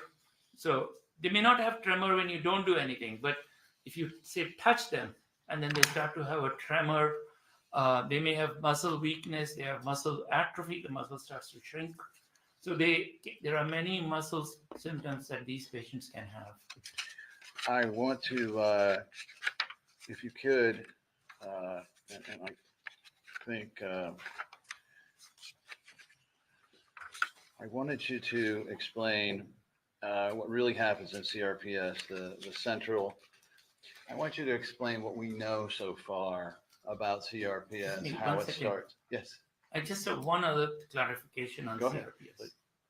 When I say that these patients have pain, we're talking about the world's worst pain. I mean, this pain is worse than amputation pain. This pain is worse than childbirth pain. The gentlemen on the jury won't understand that, I'm sure. This pain is so bad, so bad. The worst part about this pain is that, if I stub my toe, it looks like the world is going to come to an end. Okay. But I know that this is going to go away in a few minutes. But CRPS pain does not go away. It's there 24 hours, 7 days of the week. And it just stays on and on and on. And the worst part is that there's no known treatment to this. We try all sorts of things. Some work, some don't work. But this is such a this is often known as a suicide condition, because these patients, the pain is so bad, they can't sleep, they can't eat, they can't work. Their families don't believe them because you don't think like somebody. The general impression is, oh, you have pain, take a Tylenol and it'll get better. This is not Tylenol pain. This is your hand in a hot stove. That's exactly what they described as. In fact, patients describe it as if their hand is inside a hot fire stove, and and they can't take it out. That's the thing. So I just want to clarify that this is, when I say pain, it's not a small itty bitty pain in the joints. And what is the McGill pain scale? The McGill pain. So McGill University in Canada decided to see, like, okay, where do pain conditions stand? So they interviewed a bunch of people and they said, all right, where in this scale would you put your pain? Like pain from labor or pain from amputation of a digit.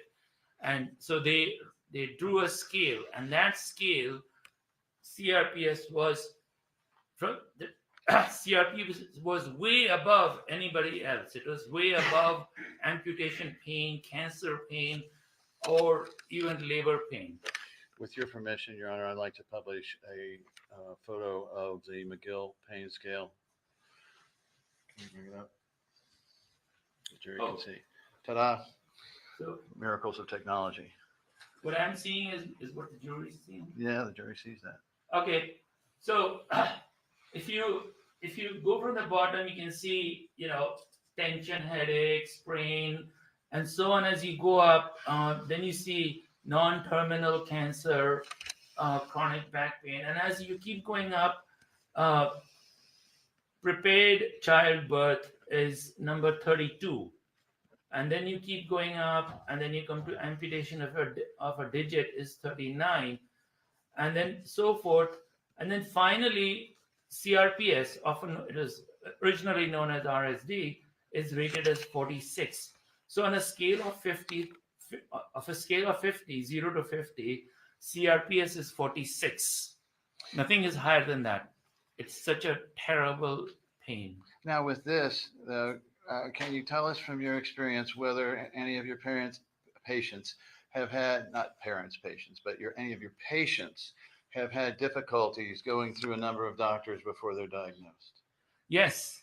So unfortunately, most doctors don't know about CRPS. They may have read about it and they must have blown it off as being an extremely rare condition. I don't need to bother with it. I'll probably never see it. But unfortunately, it is a very common condition, and they miss the diagnosis. They think it's an arthritic pain, or they think it's some sort of a muscle pain, and they get prescribed some of these itty bitty pain medicines. And it was not an official study, but it was a very unofficial kind of an anecdotal article in a journal, and they said the average. Hold on, Doc. What's the legal basis? Sustained. Well, just tell us without going into the details of any study, just tell us what the latest finding is. Same objection. like What do you understand the latest, the standard, the knowledge of CRPSs as you were about to relate? you mean how many patients develop CRPS? Well, that'd be interesting. Okay, so well, essentially, patients go through a lot of physicians before somebody will say, you know what, I think this is CRPS. You should go and see the pain physician, and they might be able to better diagnose it. Have you seen, or is it, the better question is it prevalent or not prevalent that when doctors cannot figure out this disease, they assign a somatic basis or a psychological basis? Okay, so this is an interesting phenomenon. There is a difference between young women, especially versus adults. Usually, young women and Time CRPS to is, by clean the the way, kitchen. very much more common in women than in men. When they present with it, it is often stamped as being psychological or anxiety or making it up or some sort of a psychiatric diagnosis. Like you really don't have pain, you're just seeking attention. In adults, it's a whole different situation. In adults, it is taken much more seriously. You know, they're offered different treatments and different specialists who can then look at it more carefully. And that is the big. Go ahead. That's the big difference between younger patients and adults. And so what is the effect on these children, younger patients, for having their pain denied by physicians repeatedly? Well, put yourself in their shoes. Let's say you're a 12-year-old girl who develops this CRPS in her left leg from doing, acrobatics or something, rollerblading or something. And then now you have this severe pain. And obviously the first thing your parents are going to do is, put something on it, give you some Motrin, Aleve and all that. Doesn't go away. And now it's becoming excruciating and it's becoming red, hot, swollen, and you can't even wear clothes. So then your parents take you to the doctor, and then the doctor again has no clue what's going on, not sure what's going on. Eventually go from doctor to doctor because they go to an orthopedic, the orthopedic sends them to a neurosurgeon, the neurosurgeon sends them to a physiatrist, and it continues the cycle. And eventually they'll get to one person, and that one person will say, I know this condition, it's CRPS. And then they go on to, getting the treatment that they need. So now once, what I'd like to go through now, if we could, and for this, I don't think council has an objection to the actual the pictures. That was not part of your objection. Glial cell pictures. All right. So on this, let's go to 12 if we can. Now, coming up here is something I think you provided for us to. It's an incredibly sophisticated artistry, but that it should be in the Smithsonian. I can tell you that. Are you seeing it? Yeah, just a second. He's getting it. I tend to jump around a lot, and so. All right, I apologize, but that's my drawing. Okay. But that's how I think. Okay, when you have only one brain cell, that's how you think. So so I just want to, before we get into this picture, I just want to explain to you what happens in CRPS. Like, okay, we got this pain, but what is going on? So the brain is not a bunch of nerves. So if you cut open, well, my brain, you'll see only one, but if you open Attorney Whitney's brain, you'll see a ton of nerves in there. But that's not what, it's only 20% of your brain is made up of nerve fibers. The electrical wires in your brain are only 20%. The rest of it is packing material. And that packing material is known as glia, which means glue. So in the old days, the thinking was that, oh, there are these nerve wires in the brain, and to support it, you would put some packing material in there. And that was the idea, that there's glial cells and they had no other function. But now we know that they have a lot more function. And besides CRPS, they're also implicated in Alzheimer's disease and dementia and other conditions. But in any case, let's show the next one. Well, the 13 here. Another beautiful sketch you've done for us. So what happens is, this one I need to explain. If I take a pen and I stick it in my finger, a signal goes up into my brain, up my arm, into my spinal cord, into my brain. And my brain then reads it as pain. And I yell out, pull the pen out, I rub it, it feels better. Everybody goes back to their business. But if I take a pen and I keep sticking it into my finger again and again and again and again for 24 hours a day, then there's a barrage of pain signals that are going to my brain, and there's a barrage of pain signals coming down. This traffic of pain signals activates the glial cells. These glial cells get upset, they get angry.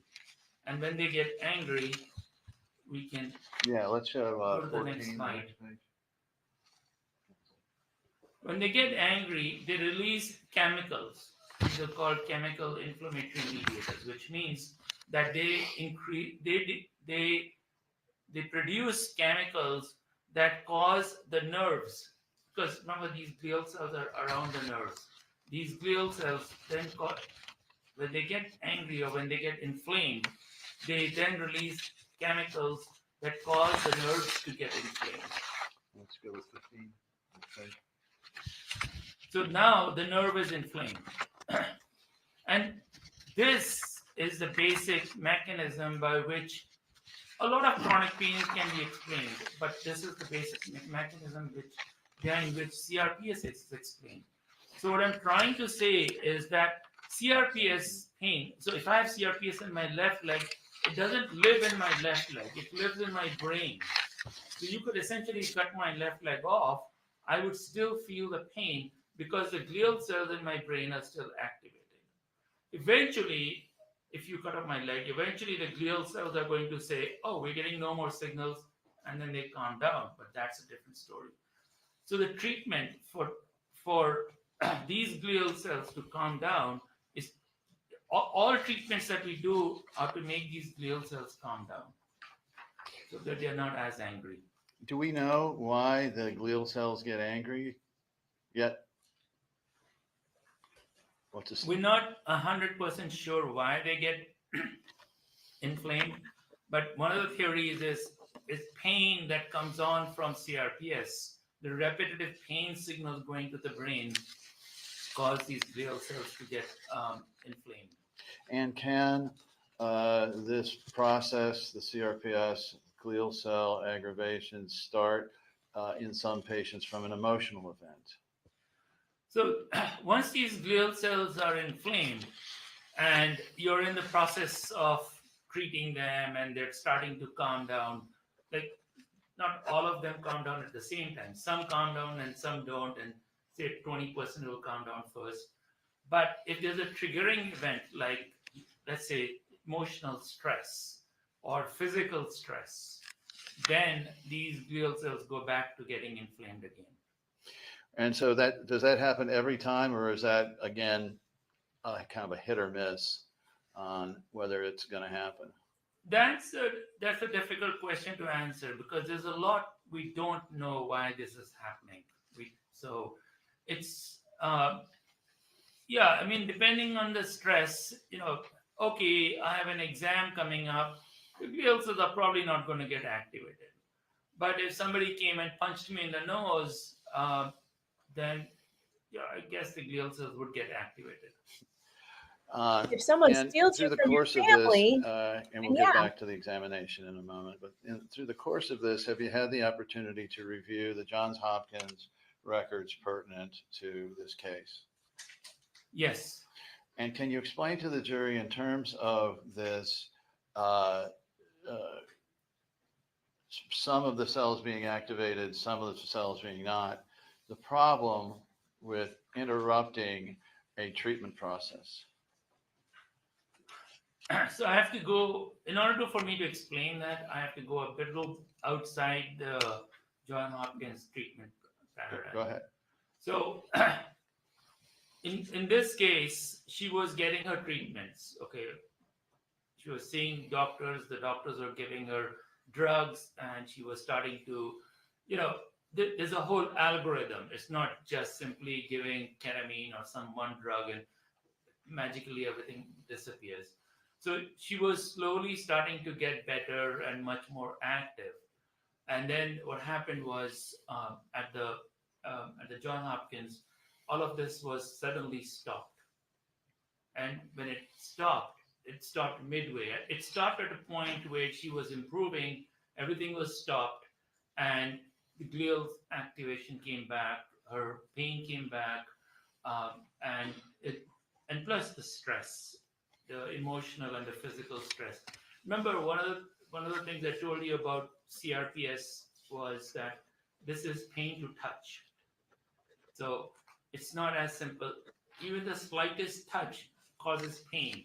But the problem is that if I have CRPS in this hand, and if I touch it lightly, the whole hand hurts. And it continues to hurt for weeks. And what was happening at the hospital was everybody walking by would touch her I'm not sure why, to test her, to examine her, for whatever reason. Various people would touch her again and again at different places. And each time they did that, it was triggering the pain again. And remember the barrage of pain signals going up to the brain that would cause the glial cells to get inflamed? That would keep repeating again and again. Is that one of the reasons why well, let me ask you, do you have an opinion based upon your background, training, and experience, and from your examination of Maya and your review of the records in this case, as to whether the treatment she received at Johns Hopkins All Children's Hospital from in October, November, December of 2016, and then into January of 2017, whether that permanently aggravated Maya's CRPS? Is that the time when she was sequestered in the hospital? Correct. Yes, that did. And that what you just explained, is that the reason why the glial cells had not fully gone back to normal at the time it was interrupted? Right. So Objection, Your Honor, I would like to approach. Approach, please.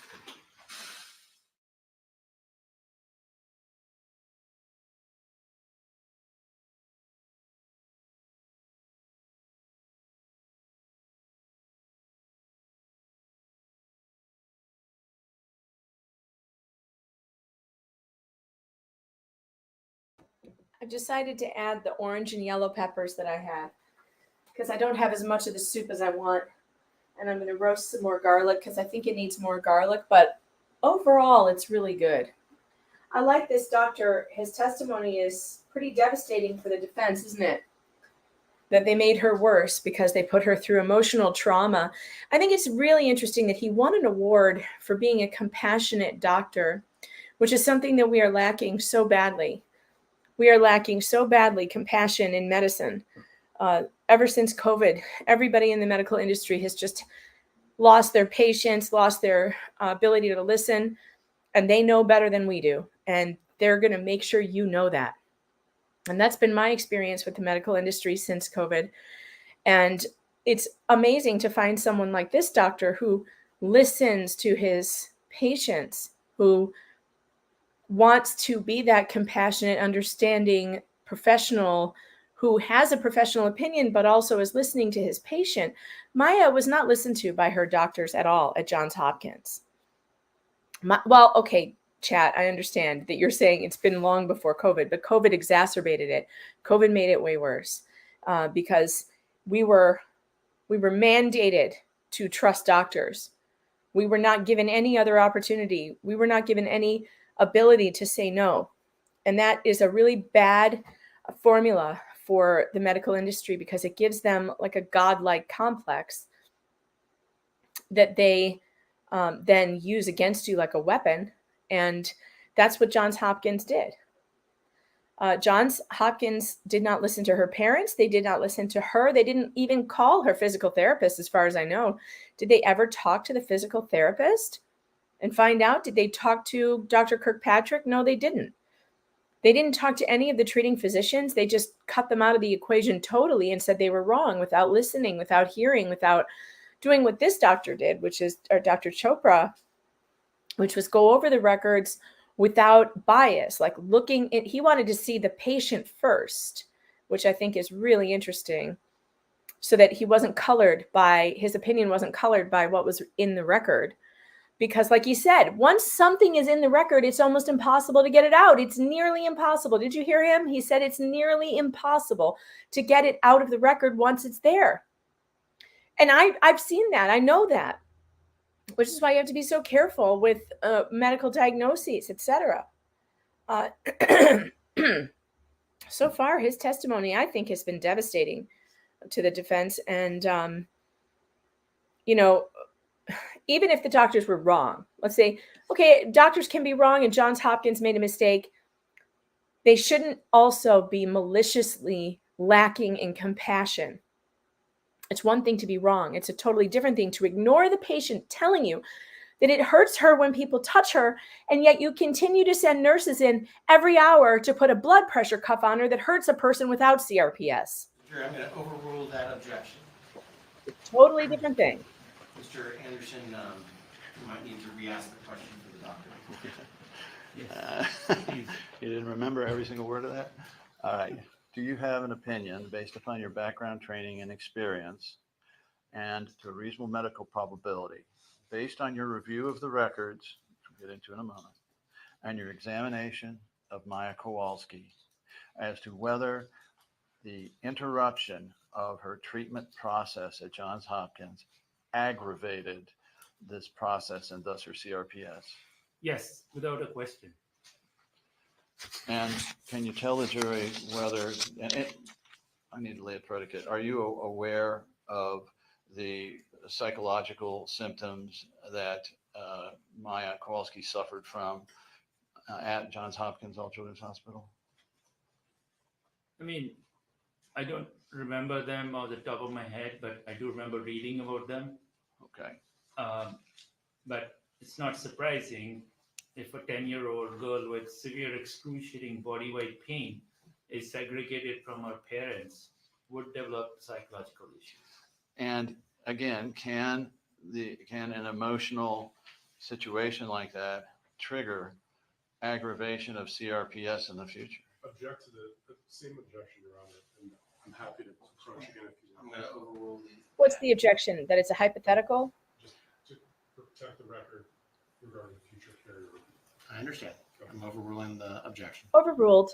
So sit down, counselor. Yes, like I said, you know, the brain is a very intricate structure, and it's not simply saying that, okay, it's dealing with pain, structural pain from the leg. It's more than that. It's connected to many other emotional things.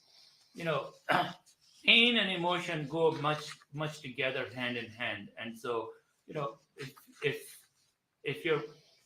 your emotion, you're in this world's worst excruciating pain, and imagine you're a 10 year, you have a child that's 10 years old, has this world's excruciating pain, is now separated from you, put into a hospital that you cannot go and see, or even your family cannot see.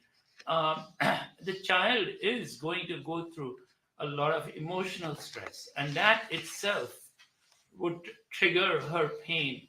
Well, for one, it was interrupted. For second, the emotional stress of having not exactly very friendly people come in every time. and people who weren't listening to her, people who were not paying attention to her pain, people who were not treating her pain, was stressing her out, and that was causing a lot of her Say it, doctor. pain to Say it. flare up.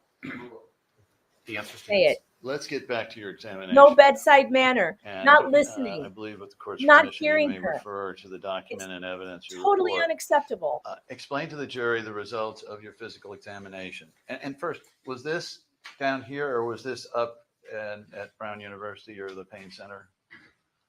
Rhode Island. This was in Rhode Island. Okay. All right. Yes. All right. And the smallest state with the longest name. It's Rhode Island and Providence Plantations. So, all right. So, who arrived there at your offices? This was back in January of 2017, and Jack, her father, was there, and I believe her little brother, was there. Mm-hmm. He was there too, and and that's it. Okay, because Beata had already passed. And so tell the jury the results of your examination. What did you do and what did you find?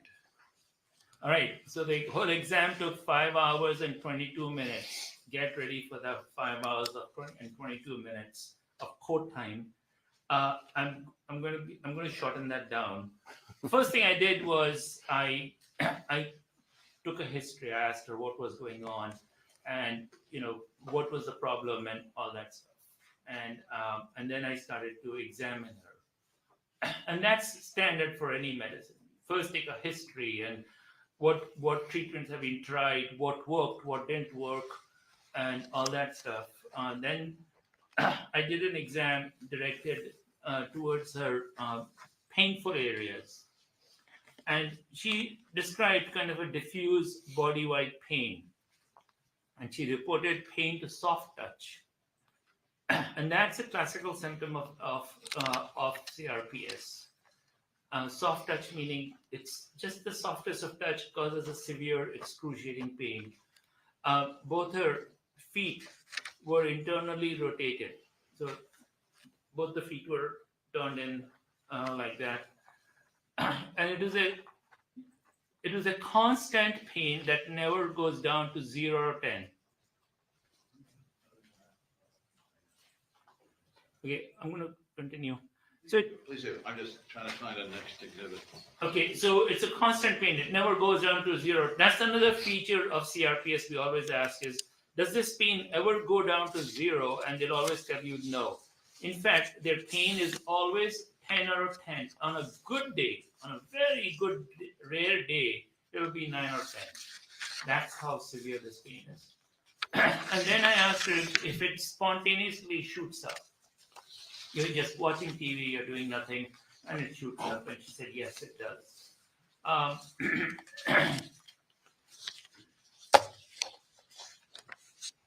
The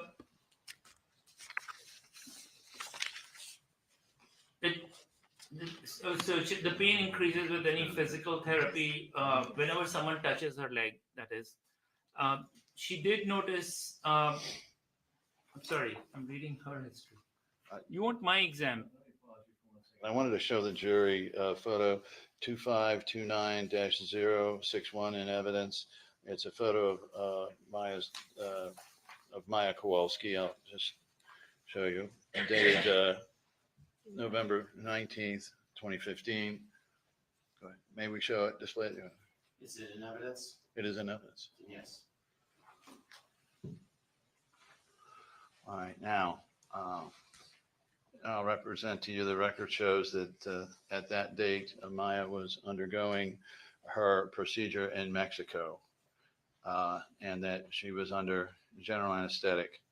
Why is that important in light of the allegations made by Johns Hopkins that she was faking her feet? Objection, Your Honor. Move to strike this thing. What, if anything, is significant about her feet being turned in while she's under general anesthetic? So your feet get turned in because the muscles that control your feet are in a spasm. That's what happens.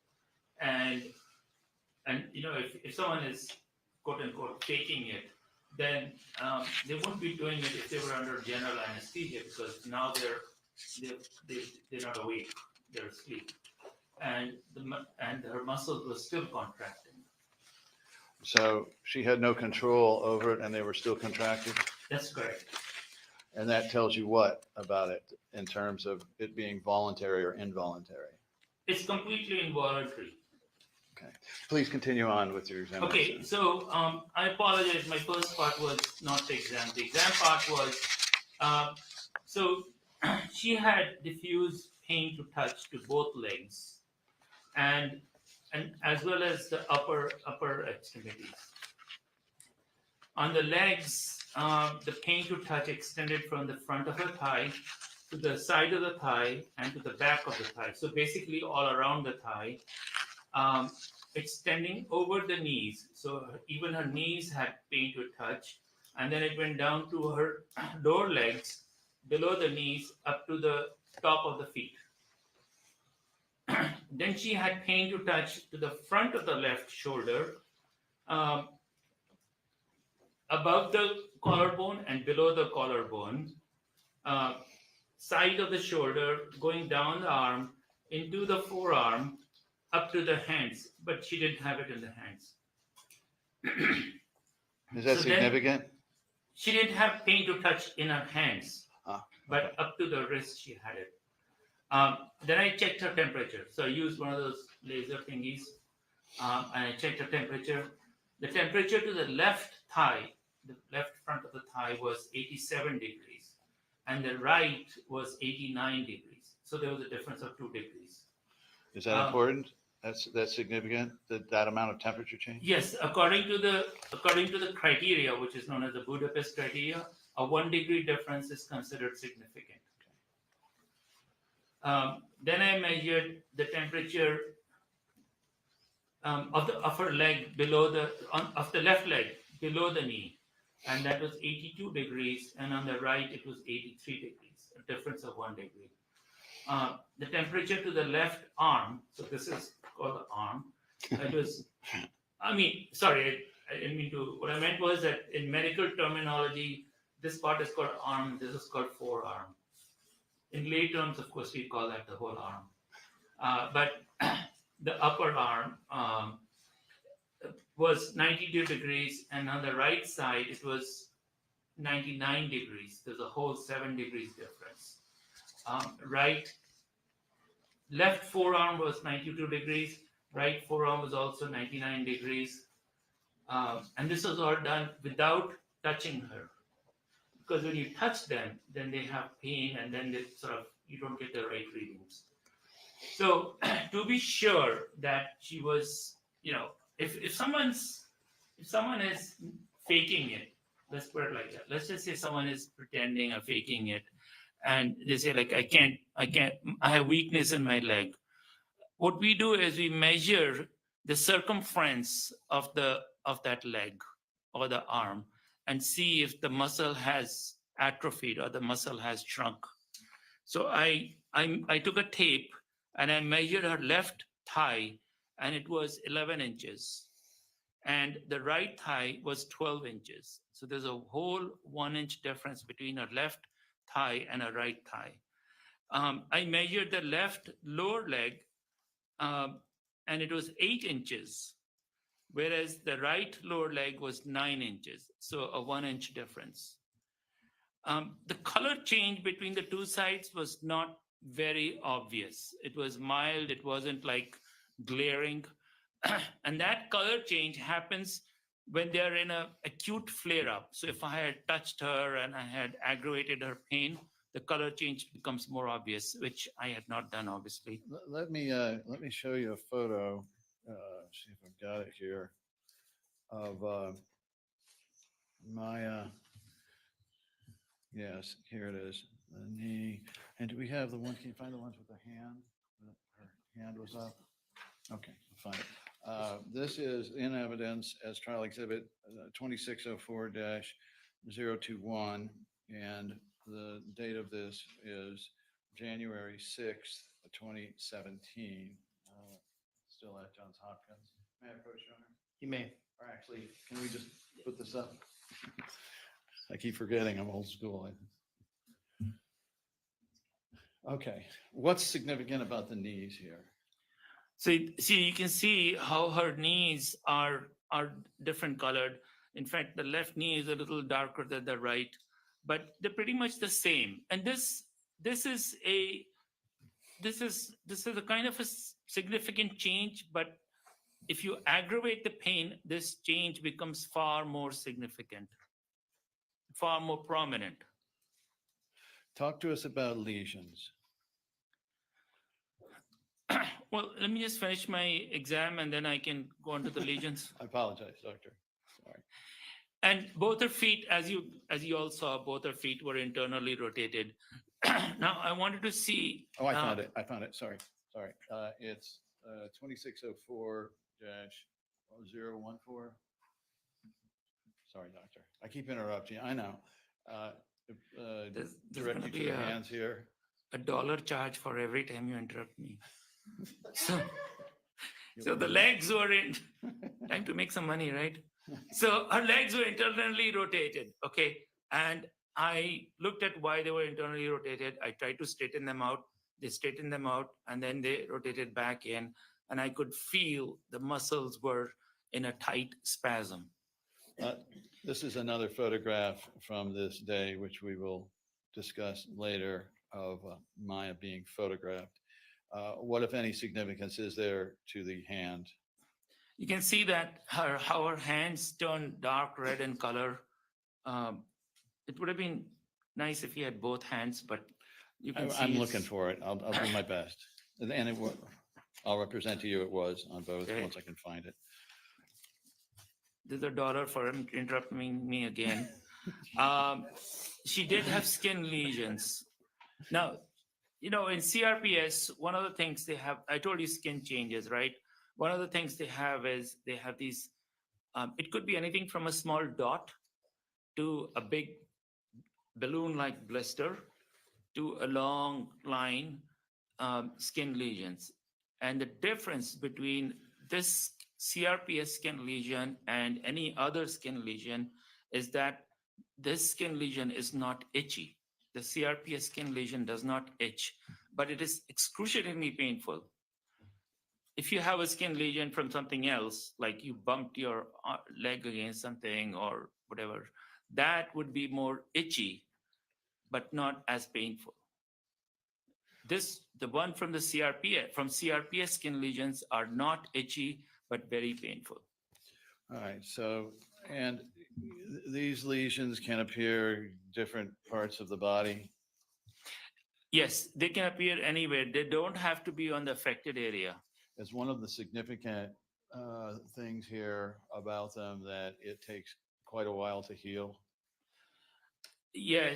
So these skin lesions were a mystery to all of us in the medical world. Like, what's going on here? We didn't know what was going on.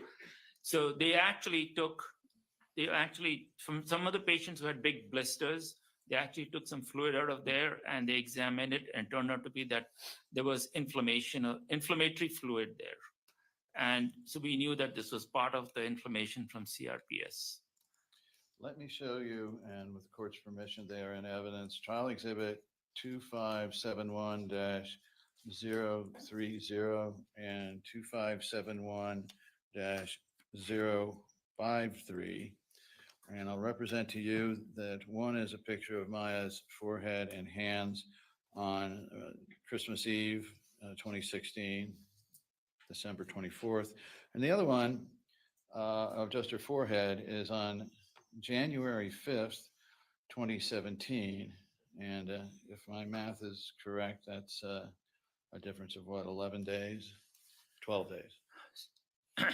So ladies and gentlemen, if you look at the picture on the left side, which she's holding up her hands, that little dot there on both her hands, the one on the forehead, these are classical CRPS lesions, and these are extremely. So she has pain in the arm. we know that that's the CRPS pain, but the lesion that she has is extra painful, and she has one on the forehead, and then she has one on each hand. Let me show you then one from even now. Oh, so does it appear to you, doctor, that this lesion had lasted for 10 days, this one on the forehead, based on the different dates of the photographs? That it doesn't, you can't make a decision whether that's a CRPS lesion because it lasted 10 days. You can't. But do they heal up magically in 10 days, or do they, if something stays, is it indicative that it is a CRPS lesion? It does stay for a long time, but we don't know, like, how long. I don't have a number for that. Okay. And I'll ask you to take a look at one earlier on the, I think it's the knee, and it's 2571-001, dated October 1st, 2016. I believe there's two of those, one healing and the other one, why the difference here? Right. So obviously everyone can see that big line there, but right next to that line, you'll see another whitish, lightish spot. That's that's right. That spot is a healing CRPS lesion. And this one it started at the part where the skin is broken. I'm talking about the long one. It started where it broke, where the skin broke, and then it kind of continued. And this is not a continuous line. This is it's a series of blisters, and they've all connected to each other to form a line. But you can see little bumps everywhere. It's not like a scratch line. It's more like little blisters all in a line. Okay. Let's return to your examination. I promise I will not interrupt you if you'll let me know when you're done. I've already made a few dollars. Made $3 so far. Okay. Actually, that was my examination. That's ta-da. But I did see skin lesions, and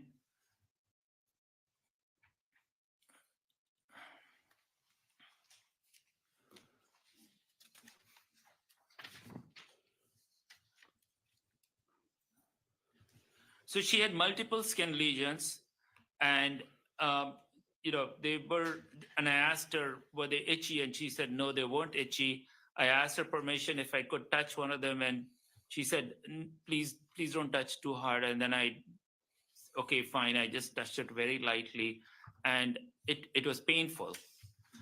And the question that I had for her was, is this your usual CRPS pain, or is this particularly a much more severe pain? And she said, yes, the lesion itself was much more severely painful. All right. So do you have an opinion based upon your background training and experience into a reasonable medical probability as to whether Maya Kowalski over this period of time had, and I'm talking about October, November, December of 2016, January 2017 when you saw her, do you have an opinion as to whether she had CRPS? Yes. So my diagnosis at that point was complex regional pain syndrome, that's CRPS, type 1, to both upper and lower extremities.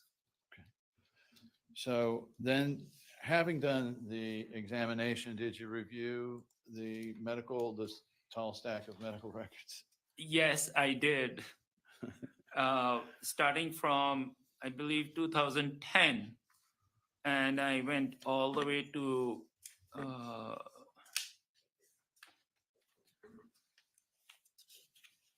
it's like 3 weekends.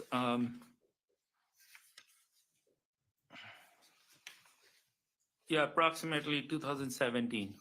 Right. So 7 years of records. And since 2017, have you, although I don't believe you've been able to formally examine Maya Kowalski, is that right? Or since 2017? No, I haven't seen Maya Kowalski since that day. Okay. Have you kept up with her informally, though, as to her condition? How she's doing? No, not really. All right. So let me ask you to assume, for the purposes of this question, that Maya Kowalski has continued to have relapses, one in November of. Thanks for the Venmo, Andrew. Andrew sent a Venmo that says syllable placement matters. I agree. If I have to hear oxycodone one more time by the defense counsel, I'm going to scream. 2020, and the evidence will show that she has small. Don't forget, you can send super chats on Venmo and Cash App because I will read them out, just because YouTube is asshole and they have demonetized my channel, which sucks. And don't forget to hit that like button and subscribe. I am working on roasting a few more peppers to add to my soup right now, and hopefully I get it done before I have to go to work. Relapses from time to time. Let me ask you to assume that, and that she is now some 17 years old.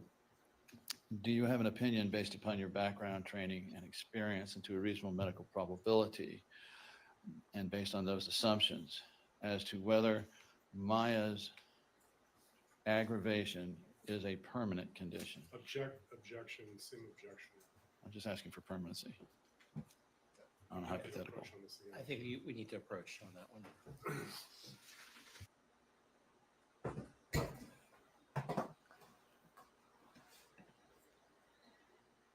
All right, I think I can take the peppers out of the oven now. They're looking pretty good. Let's get those out of there. And until I can, I guess I'm going to have to put them right here.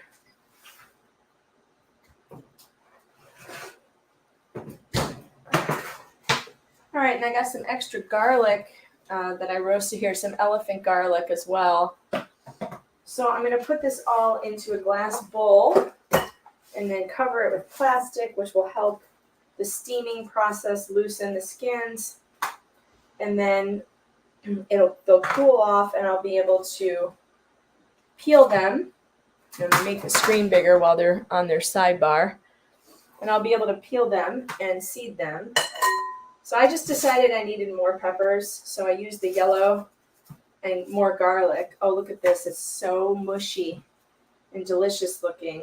All right, so I'm going to stick all that in a bowl. And then I'm going to cover it with plastic, which helps steam.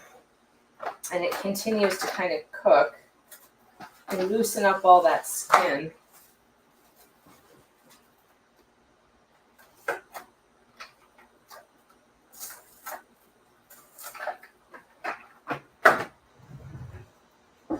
I think so far this doctor's testimony has been really compelling. I know if I'm on that jury, but you know me, I hate hospitals and I hate CPS, so I would never have initially taken their side to begin with. But I think this testimony is really good. I think the guy cannot be questioned on his credentials. He's a professor at Harvard. He is a pain specialist, and I think it's incredible that he has brought forth the testimony that it makes a difference, your demeanor with a patient, right? And he's won awards for his ability to connect with and listen to his patients, which is something that Johns Hopkins didn't do in this case. It's very clear that they did not do that. They made no attempt to connect with Maya, to connect with her family, to connect with her mother, and that's the other thing too. If you're a great doctor who has a great bedside manner and your patient is convinced that they have something that you don't agree with, part of the art of being a doctor, and a good one, is to be able to connect with that patient and convince them of your position. Right? Not call the police, not call the police and the cops and CPS and take this extremely aggressive stance toward the family and turn yourself into the enemy and the villain of the story. That's a really bad idea. And yet that's what a lot of these doctors, that's what they go to. That's what they go to first. All right, so let's see if we can move a little faster here. Go up to 2 times the speed. Maybe we'll get past this sidebar or whatever the hell is happening.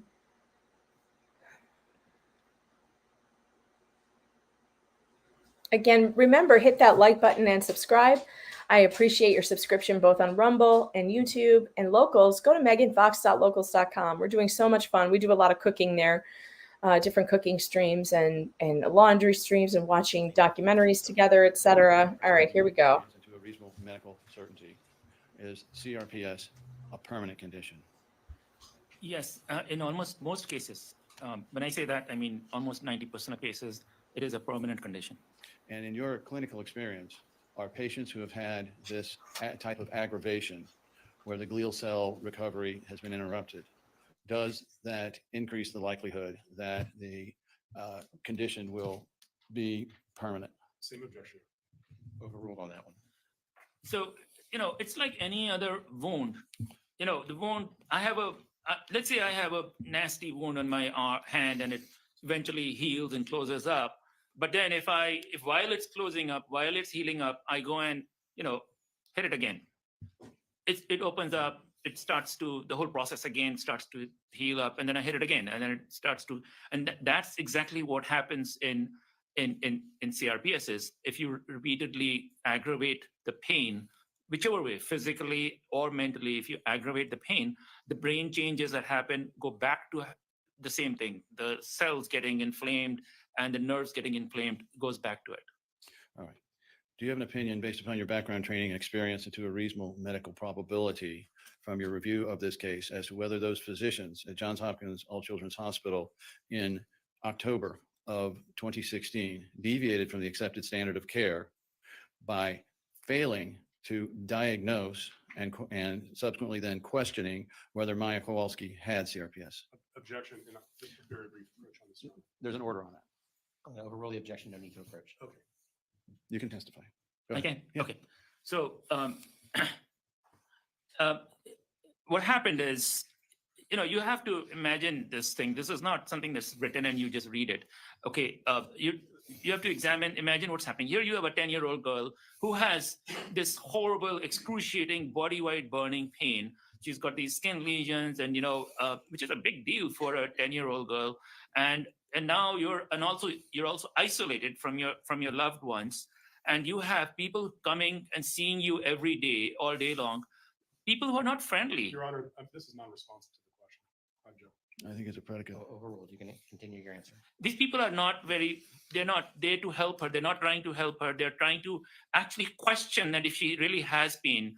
And, they're touching her again and again and again. They're putting her into physical therapy, which she's trying. It's not like she did not try it. She did try physical therapy. She did what they said. She was not improving at all. And this, I really think, is what aggravated her condition. And so was that a yes? They breached the duty of reasonable care and deviated from the accepted standard of care? Yes, absolutely.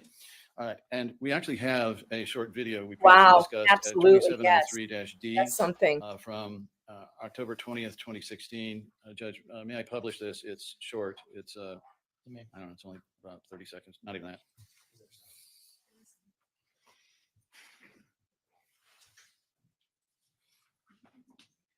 And after it's over, Doctor, I'm going to ask you to point out here the significance of the body movements. Just a moment.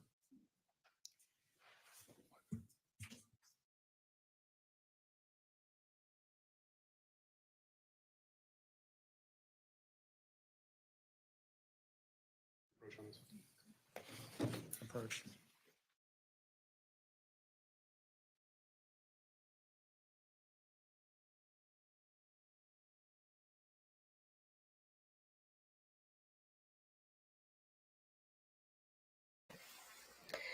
My kids are starting to get home, so I'm going to be on mute for a while, probably while I talk to them. And then I have to get going to work. So we probably won't finish this today, but maybe I can come back after work tonight and finish up the rest of the testimony, because this has been the best testimony so far.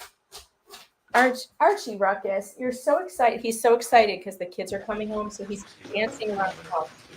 What do you want? What are you happy they're coming home? I'll take you off the For your kids? fire line there. Okay.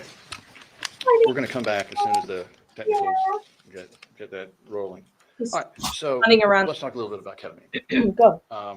In your practice, have you been able to familiarize yourself with the use of ketamine as a treatment for CRPS?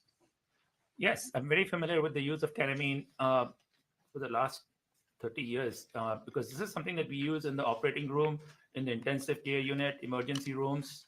We use it in the field.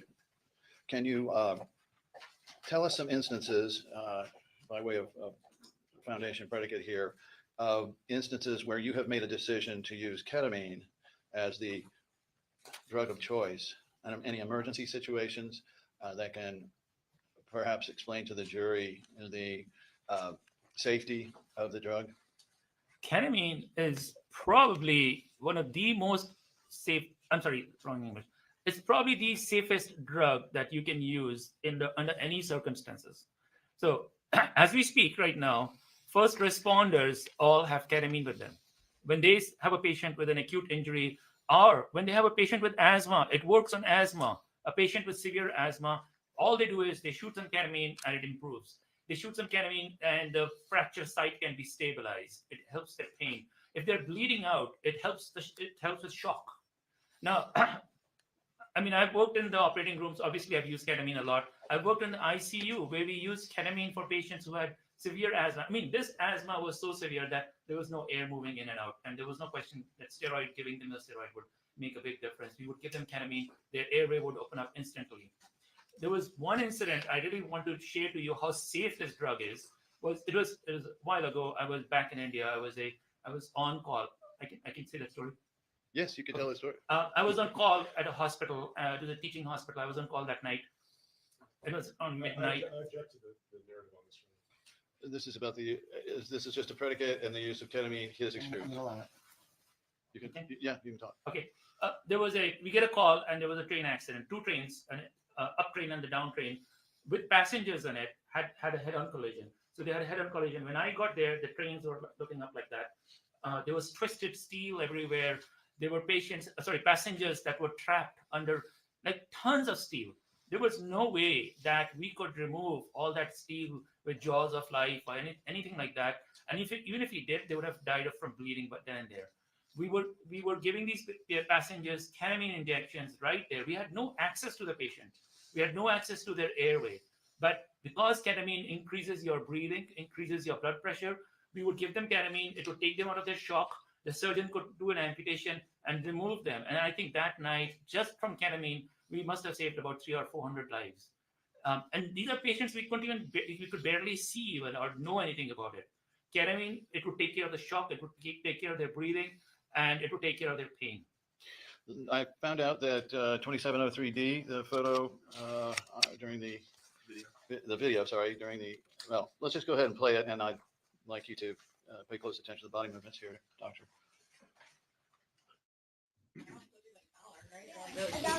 Yeah. Like normally if you don't like the more talking to that. Oh really? Then you can have your knife in it. It should be helping a little bit. I want to try to use the walker just to stand, pivot, take a chair. Like you did with that the other day. So I'm telling you, you got to see it, and I did not see it. So I'm going to help you, but I want you to try to get your feet flat on the ground. I'll hold you up, get your feet flat. Put your feet down. Feet down, sit down. Turn it longer.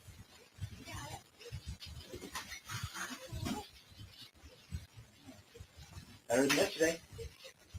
Maybe I thought that was awesome. Better than yesterday. I wish I had a feed for you. That was awesome.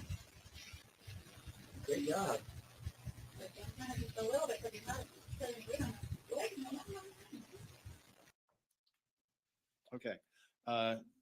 This depicts them trying to get her to walk with a walker. What did you notice about body position and legs, and so forth?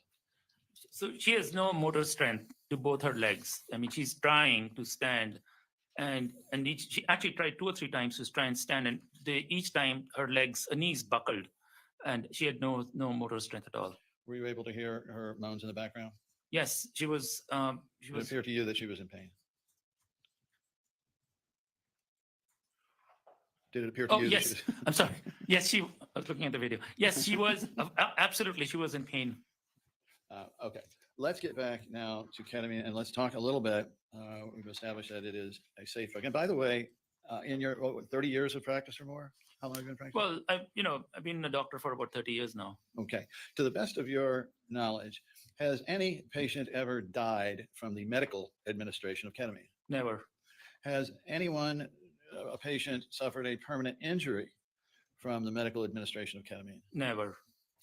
And would that include patients that have been titrated up above, say, 1,000 milligrams or more per hour? Yes. So let's talk then a little bit about the dosing of ketamine, particularly for complex regional pain syndrome disorder, and particularly with Maya. And I'm interested, if you could, in explaining the concept of titration to the jury.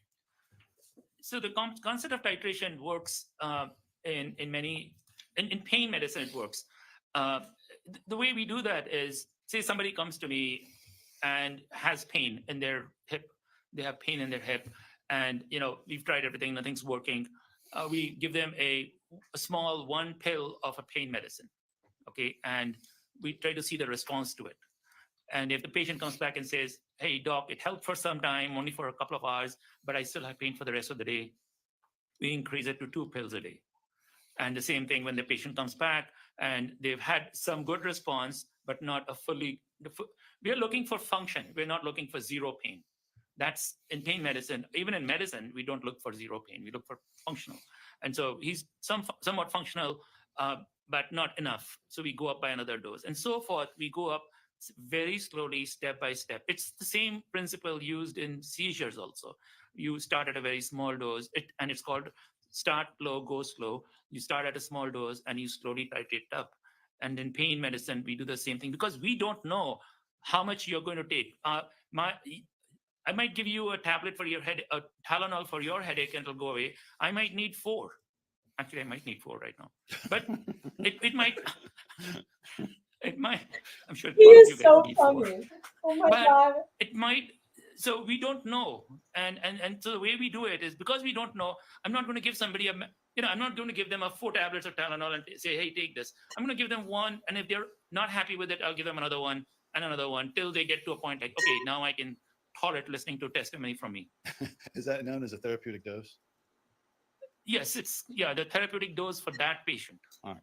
And so in Maya's case now, are you aware of, because of her asthma, she was taking any medications that might affect, or did affect rather, the amount of ketamine it took to bring her to a therapeutic dose?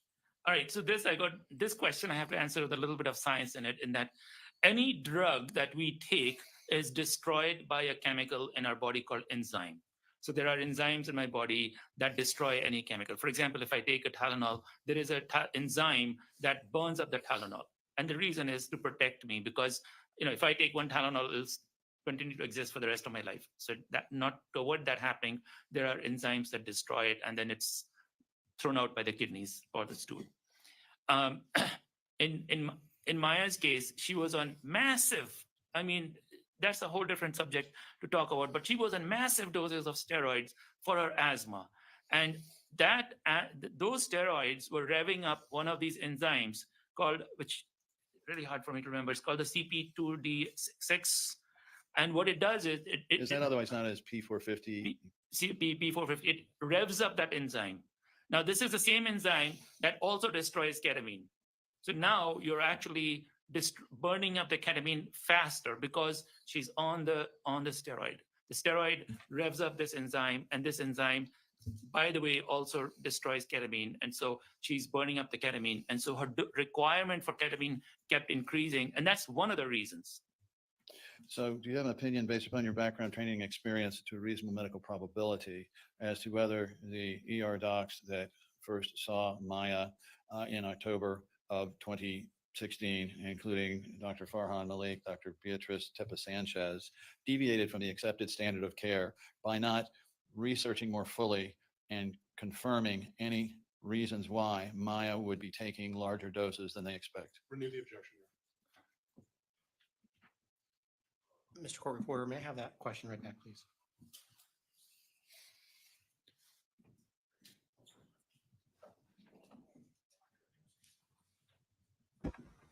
We object, Your Honor, because this question is devastating to our case.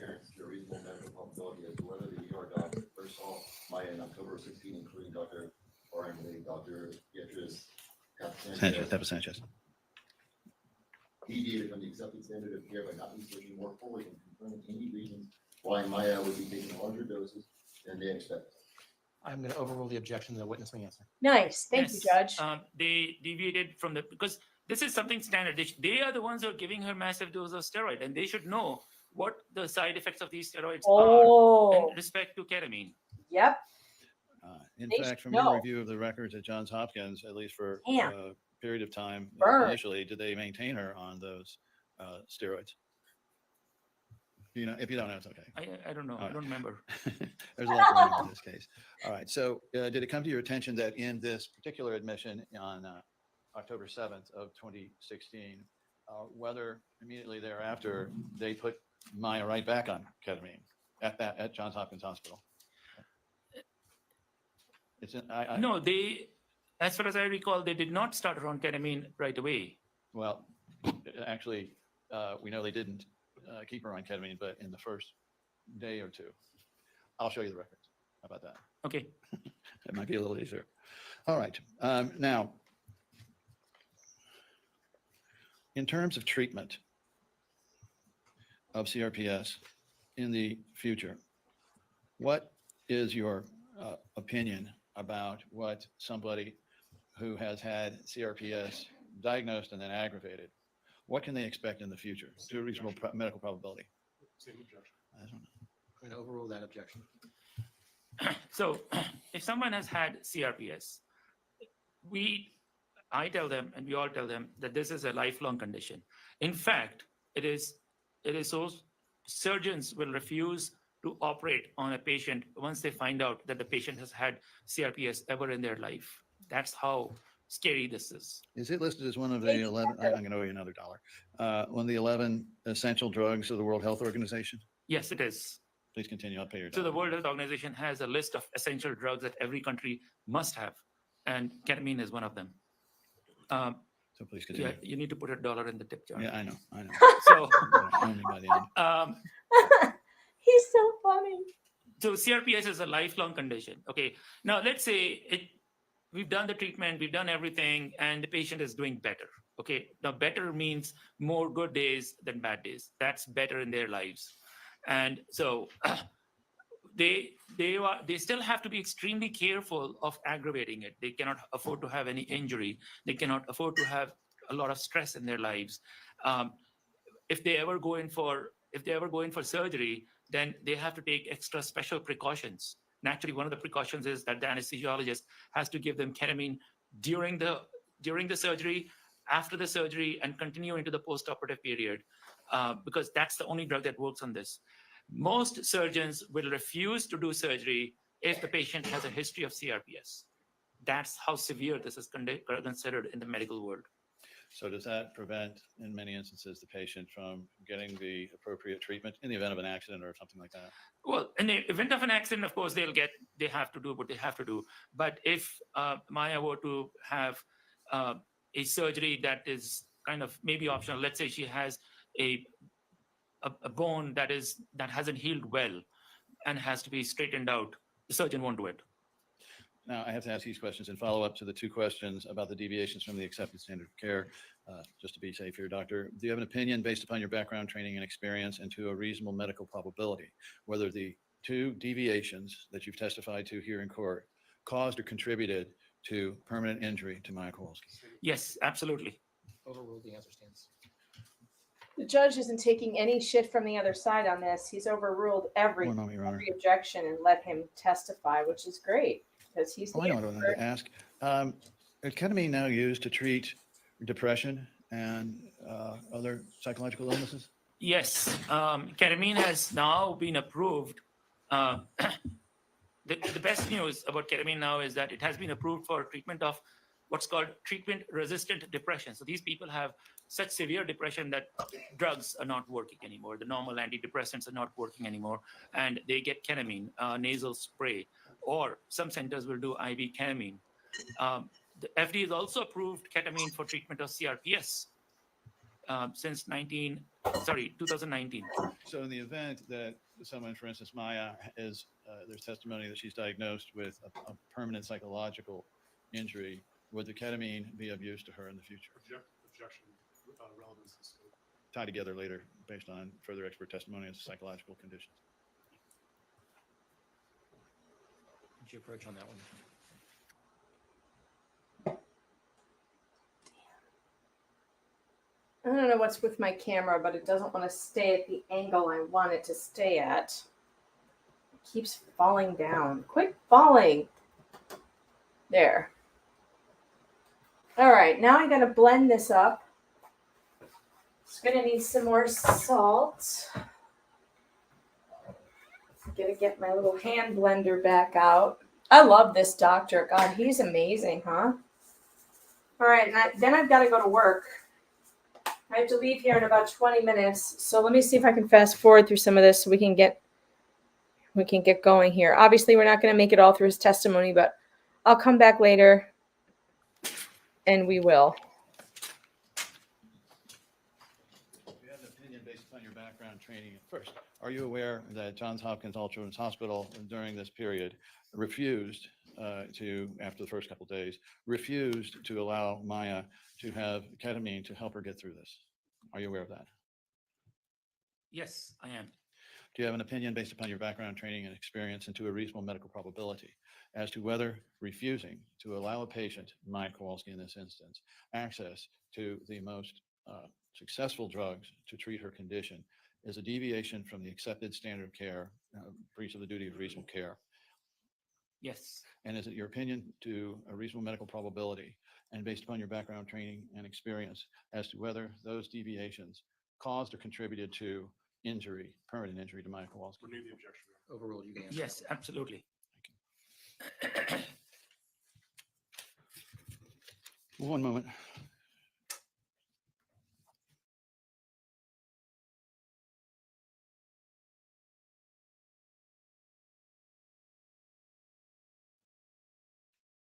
You guys want to know what time I'm going to come back to do the rest of this? I don't know if it'll be tonight or tomorrow. It depends on how tired Can I you am. tell the jury, based upon your background training and experience and to a reasonable medical probability, whether titrating to effect in the use of ketamine is the accepted standard of care? Oh, yes. I mean, that is without a doubt the standard of care. No question. Your witness. Okay, well, given that it's 12:10, I think it's lunchtime for everybody. Members of the jury, I'm going to ask Deputy Coley, I want the jury to be ready at 1:40. So at 1:40, I want them to be able to come in. So whatever time you need at the rallying point. So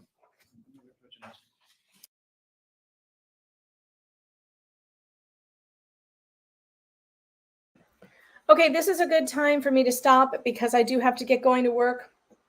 I have a shift that I need to be at work for soon. So I have finished my red pepper soup. It's just, going to be simmering on the stove for Mr. Fox to make for the kids or to heat them up for dinner. And I'm out of here. I got to go to work. So I'm going to go and do that. Oh, there's tips on locals. You guys, I'm so sorry. Locals. I had to shut down locals because of the computer problem I had. So I'm not over there, but let me catch up on the tips on locals. Thanks for letting me know. Speaking of locals, meganfox.locals.com is a great place to follow me. So, if, like I said, I don't know when I'm going to come back to do part 2 of this. It's either going to be tonight or tomorrow morning. And locals is the place where you're going to get all the notifications. So definitely get the notifications for free. Follow me there because YouTube doesn't give you notifications. Duncan, Idaho, thanks for the tip, says a tip for spamming your chat with novellas and book reviews. And Sharon sent a tip for being my favorite locals channel, she said. Well, thank you so much, you guys. I love, love, love my locals chat and everybody there. They're my ride or die, and I love you guys. Thanks for hanging out with me today. We've had a really good time, and I will come back either tonight or tomorrow, but watch meganfox.locals.com for the announcement for when we're coming back to do part 2. And of course, no worries if you miss it because you can always watch the replay and be part of the replay crew, right? So we've had a lot of fun today. I'm glad I got my soup made. And if you guys want to try it, you should. Try my recipe. It's really good. Now I'm just going to be tweaking it with like maybe a little chicken broth and pepper and salt and maybe cream. Sometimes I put cream in it. Sometimes I don't. Today I didn't, and it was really good. I had it with a grilled cheese sandwich, grilled ham and cheese, which was delicious. All right. Well, Oh, I better check Cash App and Venmo before we go, in case we had a more tips over there. Venmo, no. Cash App, let's see.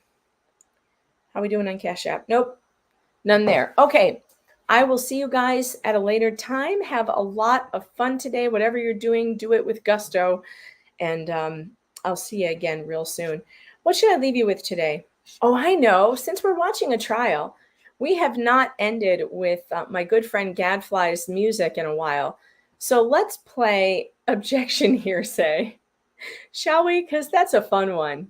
All right, guys, I'll see you again soon. I used to be respected, people took me at my word. Then I became a lawyer representing Amber Heard. Objection hearsay, oh my God, I don't have a case. Objection hearsay, now I'm ashamed to show my face.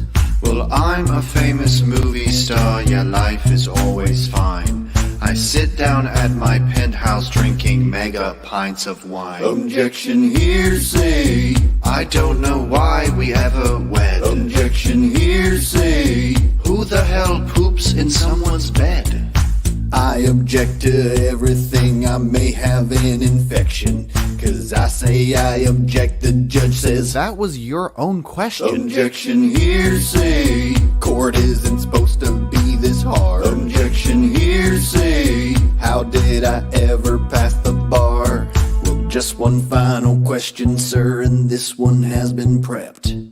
What is your name? My name is Johnny Depp. Objection hearsay, how can you prove that that's your name?